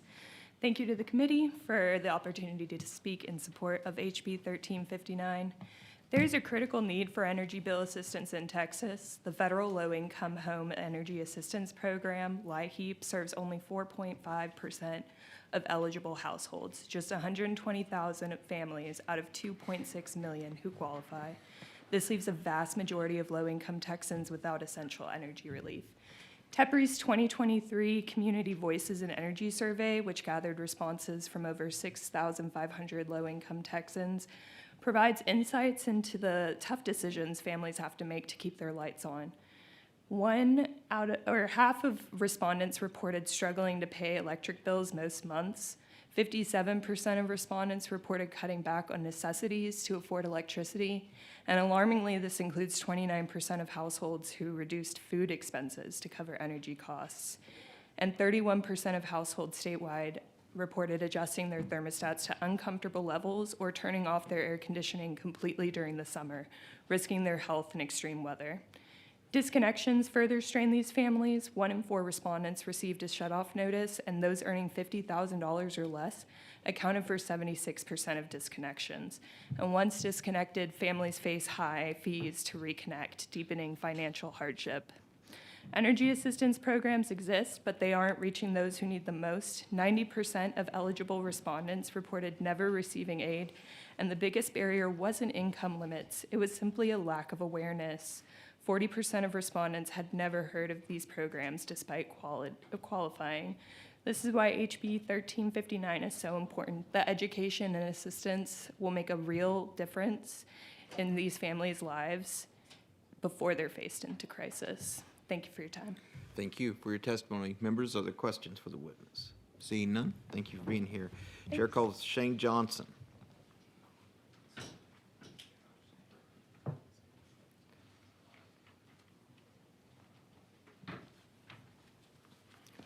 We show you as Shane Johnson representing Sierra Club Lone Star Chapter, and you are for the bill. Is that correct? That's correct. Please proceed.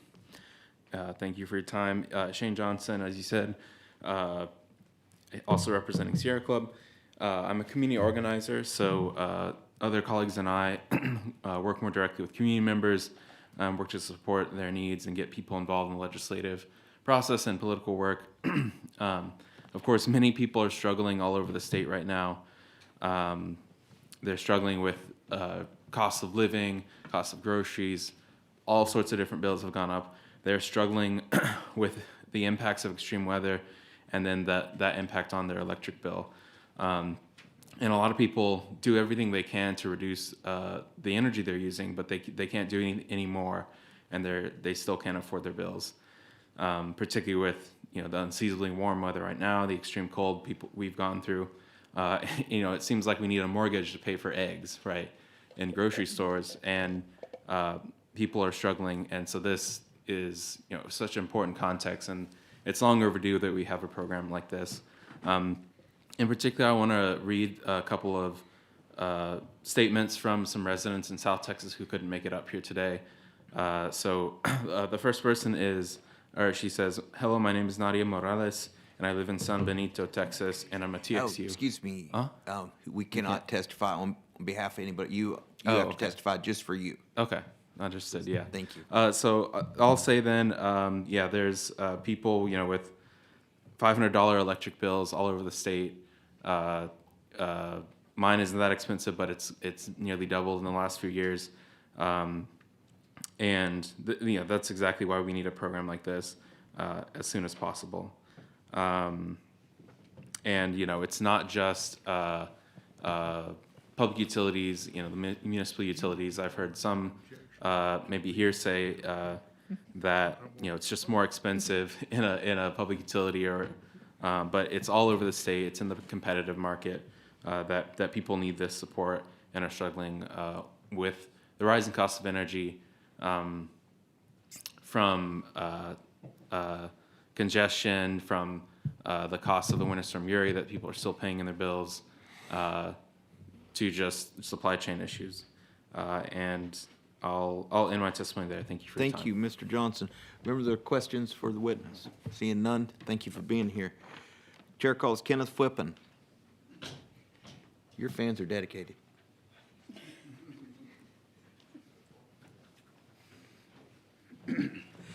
We show you as Kenneth Flippen here on behalf of Texas Chapter U.S. Green Building Council and yourself, and you are for the bill. Yes, sir. Please proceed. All right. Thank you, Chairman. Thank you, Vice Chair Hernandez, for this bill. The U.S. Green Building Council chapter had its advocacy day yesterday, and this was one of the bills that we talked to many of y'all about when we did office visits. This is an important bill because we have lost our program that was so helpful in the past. 34% of Texans, according to a survey taken last month, have a problem paying their electric bills. We know, as previously testified, a quarter of Texans at one point or another have had their electricity cut off. During COVID, a lot of people may remember lots of people were having problems seeking assistance. I remember in Taylor, there was one place you could get assistance. You could go there Thursday at 1 o'clock and get assistance. And there was a big line during COVID for that assistance. By having this program, we can fill in a lot of the gaps that exist in a lot of communities when it comes to this kind of assistance. When cutoffs do happen, they happen to people sometimes in front of things like Winter Storm Uri. When they don't have power and their homes are highly inefficient because they haven't had weatherization programs, those homes are vulnerable to survivability. They can only survive in a home for a few hours versus a few days. That's why we do strongly recommend this program and this bill be passed, but we also think a strong weatherization program could be very helpful in making sure that we're spending that money in the wisest way possible. The money that we could save through weatherization programs would help those low-income folks pay their bills over the long term versus just trying to help them in an immediate situation pay their bills so they don't get cut off. For all those reasons, we support the bill, and we'll continue to work with the author to make it as strong as we can. Thank you. Thank you for your testimony. Members, are questions for this witness? Seeing none, thank you for being here. Is there anyone else wish to testify on for or against House Bill 1359? Seeing none, Chair recognizes Vice Chair Hernandez to close on her bill. Thank you, Mr. Chairman, and thank you to all the witnesses that have come today to testify. We will continue working with all the stakeholders and bring you another substitute with language that is inclusive of everyone. With that, I close. Thank you. Oh, Mr. Darby. Anna, do you realize that it was my bill that ended the System Benefit Fund? Okay. I wasn't going to say that. But, you know, with all fairness, our negotiating beloved with friend Turner, yes. Sylvester was frustrated as I was frustrated. John Otto was frustrated about using dedicated funds to certify the budget and not appropriate what was brought in for the purposes for which it was brought in. And so we decided to end the fund and appropriate every dime going to low-income folks for support of their electric bills. I applaud your effort for doing this. Want to make sure that we don't get down that road. If we collect the money, we want to make sure it goes to the people that it's intended to go forward. So thank you for bringing the bill, but again, we're reflecting on our friend Sylvester, and this is one of the highlights of my legislative career, standing at the front mic with my arms around Sylvester and talking about ending this passion of his. So with his permission, thank you. Thank you. Members, further questions? I close. All right. The committee substitute is withdrawn, and if there's no objection, House Bill 1359 will be left pending. Is there objection? Chair hears none. House Bill 1359 is left pending.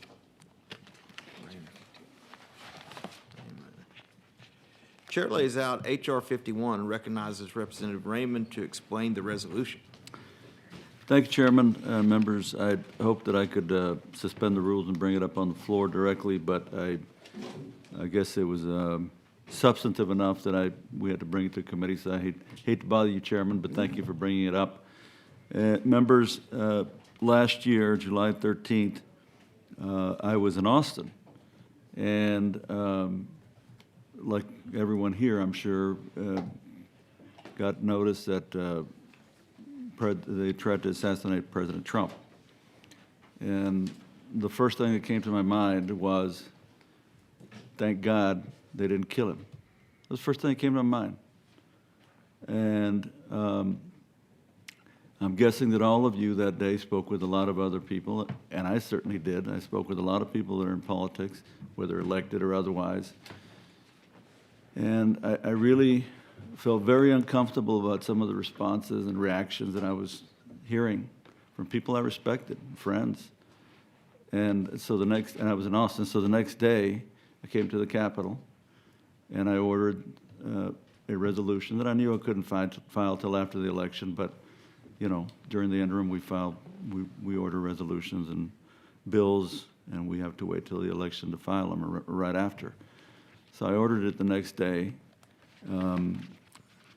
condemning the attempted assassination of President Trump, then former President Trump, and denouncing all political violence. And I thought it was very important, members, because you know, my first memory of anything that had to do with politics, I was a little kid when Dr. Martin Luther King was assassinated. And I was just old enough to be able to look at the TV screen as my parents were, and then to see in the days following that what that led to, all the violence and the riots and so forth that followed, which I'm sure Dr. King, I know Dr. King would never have wanted. And then not long after that, seeing that this young guy running for president, Bobby Kennedy, was assassinated. Those are the first things I remember. And a few years later, when I was a very young teenager, well, barely a teenager, I guess, was following what was going on politically, and the governor from Alabama named George Wallace was shot. I thought that was terrible. And then as time goes on, you know, by the time I get to college, right before I got to college, in San Francisco, I remember the mayor, Moscone, and this supervisor, Harvey Milk, were assassinated. They were killed in City Hall. And I come to Austin, I'm a freshman at UT. We have a new president named Ronald Reagan, and they tried to kill him.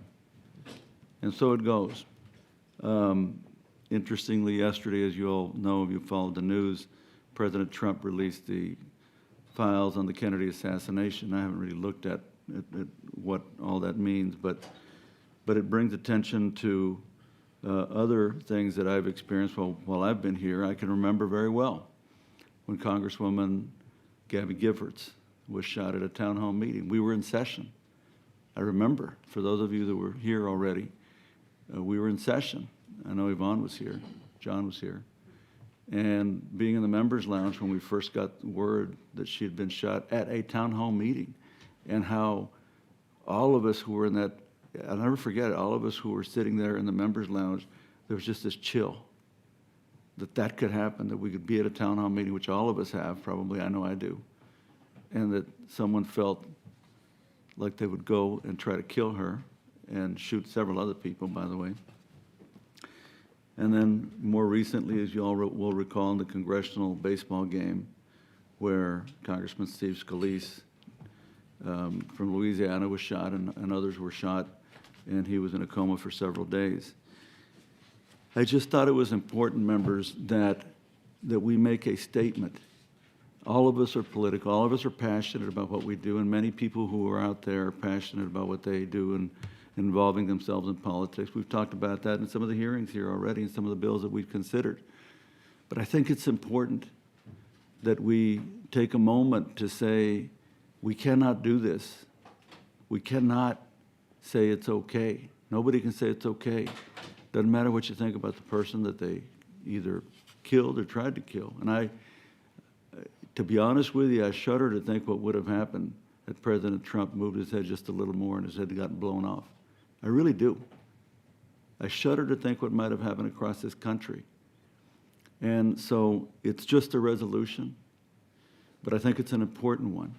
I think it's one that we should embrace and say, hey, this is what we think in Texas. There's no room. There's no room for this. There is no room, and we condemn it.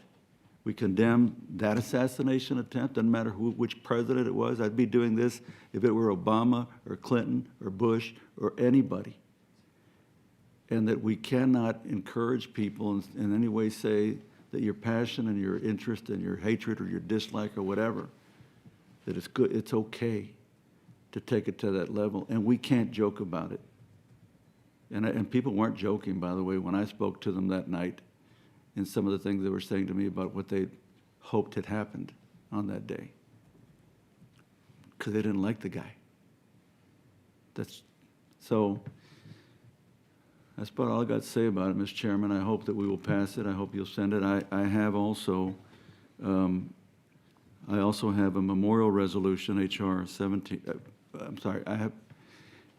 If this gets to the floor, and I hope it does, there will also be, I will also ask to suspend the rules at that time, which I've been permission to do on that one, to a memorial resolution for Corey Comparator, who was killed trying to shield his family at that rally, and he was killed. And so we have a memorial resolution for him as well, and I would like to do both of these at the same time. And that's what we hope to do. So, Mr. Chairman, that's all I've got. I'm glad to answer any questions if you have any. I didn't bring any witnesses. I don't know if there are any. I think we have one. Okay. Questions for the author? Seeing none, we'll move on to public testimony. Gary Zimmerman? You're not Gary Zimmerman. Okay, we're going to show Gary Zimmerman was registered for himself, and he's for the HR, and he is not testifying. Is there anyone else who wishes to testify on, for, or against HR 51? Seeing none, Chair recognizes Representative Raymond to close on HR 51. Thank you, Chairman. I close. Thank you, Mr. Raymond. If there's no objection, HR 51 will be left pending. Is there objection? Chair hears none. HR 51 is left pending. All right.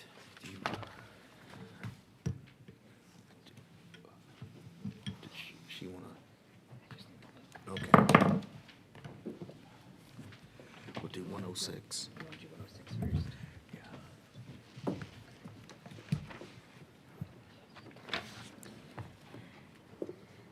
The chair lays out House Bill 106 and recognizes Chairman King to explain the bill.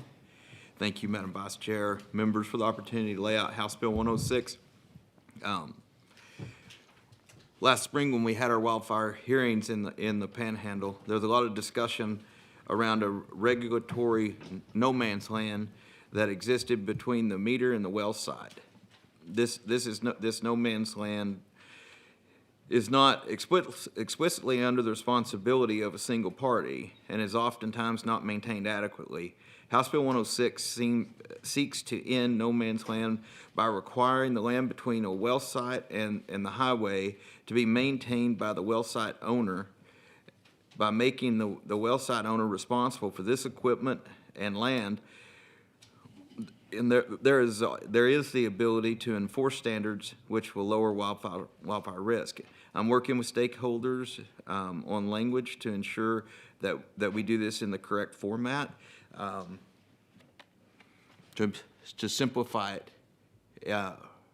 when you look at the wildfire problem in the Panhandle, particularly where the 1,700,000 acres burned up, we've had 14 major fires since 2006. And not to count the other 1,000,000 acres, we burned 10,000 acres at a time. And 85% of these fires start in a stripper well oil field in eastern Hutchinson County and western Great County. And what happens is the utility sets a meter, and then they stretch the wire to the well site, and nobody claims responsibility for that. You know, it's not, the utility doesn't have responsibility for it because it's basically on private property, and the landowner doesn't have responsibility for it. the operator should have responsibility for that. It's no different than me living out in the country and they come and set a meter at my property line.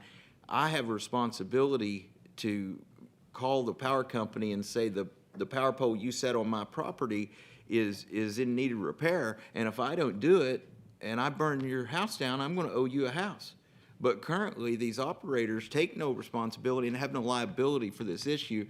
And when all the stuff we're working on to prevent wildfires, if we could just stop starting 85% of them, we'd be a world ahead. With that, I would ask for my right to close and stand for questions. Any questions? Representative Raymond? Chairman, so TDEM was telling me, if you wouldn't mind commenting, I think that there were 3 wildfires up in the Panhandle, maybe obviously smaller this weekend, is that, and then of course we had a big one around Fredericksburg? We had the big one in, there was one at Fredericksburg. Last report I had, it had burned up about 9,000 acres. Right. In the Panhandle, we had one called the Windmill Fire last Friday that is up to about 25,000 acres. We had one on I-40 that was called the Rest Area, and it was started by a car wreck. And then just today, we had one in Plainview, and in John's district, he's got one in Dalham County up at Dalhart going right now. Then we don't, we don't know how that started. You know, the last several fires since wildfire season started this year, I know of 4 electric starts that are in this oil field I'm talking about. Now, but I will say last week's wind event, Xcel Energy did a fantastic job just in de-energizing that field before the event happened. If that hadn't happened and we had 80-mile-an-hour sustained winds, 100-mile-an-hour gust, we'd be talking about a 2 million acre fire right now, and it would have started in the same place it always does.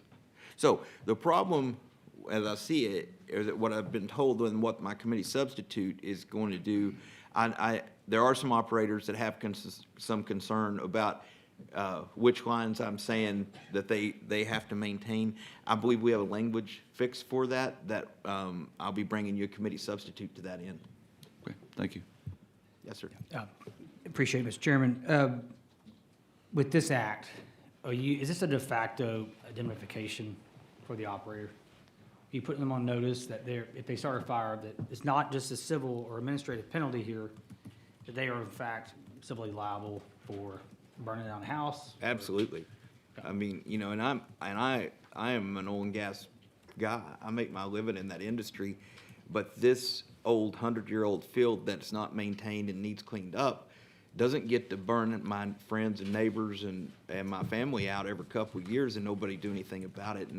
And you know, I think most industry, most people in the oil and gas industry, they don't want this happening either. They don't want this old stripper well field giving our industry that we love a black eye. And it's time for somebody to take responsibility for starting these fires. And we should have done it 20 years ago. Next best time to plant a tree is today. Sure, and I agree. We probably should have done 100 years ago. What would prevent a operator just create an LLC for that one particular site and with very little assets? Mm-hmm. And, you know, a fire breaks out, it costs several $1 million in damages, and you go after that LLC and there's nothing there. That's right. And you know, this goes along with some other measures that this committee has heard that gives the Railroad Commission and the PUC some teeth to put those bad actors out or at least de-energize their well sites. You know, during the last year's wildfire hearings, you make a great point, Mr. Speaker. There were 4 fires in that complex. 2 of them were started by the same operator, 2 different well sites on the same day. And during the wildfire hearings, he filed bankruptcy. So, you know, I hear exactly what you're saying. Yeah, I mean, this is part of a broader package, I think, to come to a solution. No, I agree, and it's the right way. It's like you said, we should have done it years ago. I wasn't in the legislature 20 years ago. Maybe some people on the panel were, but I don't know what the conversation was back then. Yeah, but no, it makes sense. And just given the fact that, like you said, I wasn't aware of the 2 bankruptcies from the same operator, but that seems like it's a shell game. Yeah, they absolutely. You know, they're going to play games and act like there's nothing there to come after. And that's exactly right, and that's what they do. You know, if it's the fine for not compliance is minimal at best currently, and maybe they get fined, maybe they don't, but if they have to go spend some money on a well that's not making any money, you know, obviously they view it as losing money, but 1,700,000 acres and 57 homes in my small town of 2,300 people and 17,000 mama cows, and the list goes on and on and on. And it's time for the people that are causing most of this damage to take responsibility. And what's the wind blowing like today? My wife called me earlier and said at 3 o'clock this morning it was blowing 80 miles an hour again, and it's still blowing up there hard. Yeah. So we had, but I will say that committee that you empowered me with has made a difference. The response from the oil and gas community, the response from utilities, and the communication between our state responders and local first responders was night and day last Friday. Different. We're already making a difference before we passed anything into law. So I really appreciate everybody that's willing to come along with me on this journey and make these changes. It's just too important to not do. Any other questions? All right, we don't have anyone registered to testify. Is there anyone who wishes to testify on, for, or against House Bill 106? Hearing none, the chair recognizes Chairman King to close on House Bill 106. I close. Thank you, Mr. Chairman King. If there's no objection, House Bill 106 will be left pending. Is there objection? The chair hears none. House Bill 106 is left pending.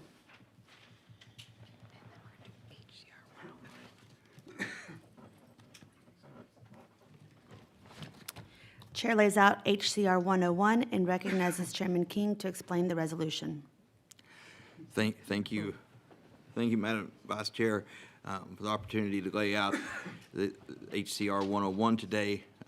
At the risk of offending other representatives, I think this is probably the most important piece of legislation we're going to take up today.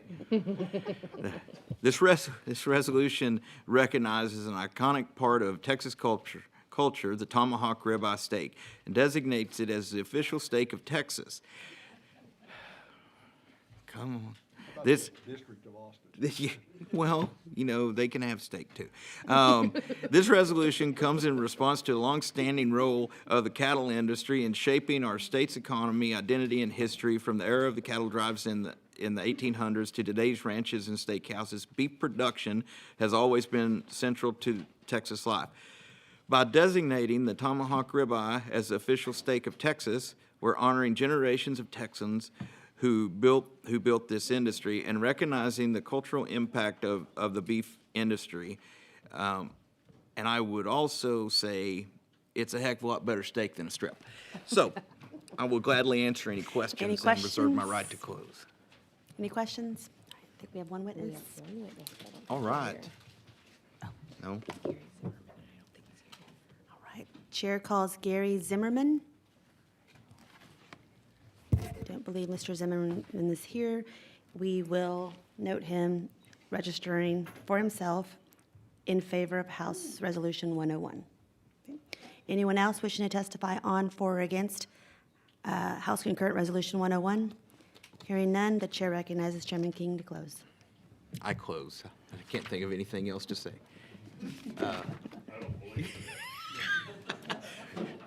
There's no objection. HCR 101 will be left pending. Is there objection? The chair hears none. The HCR 101 is left pending.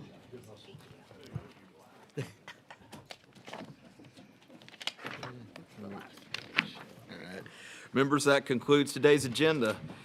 Is there any further business for the committee to address? If not, chair moves to adjourn. Is there objection? Hearing none, the committee stands adjourned, subject to call of the chair.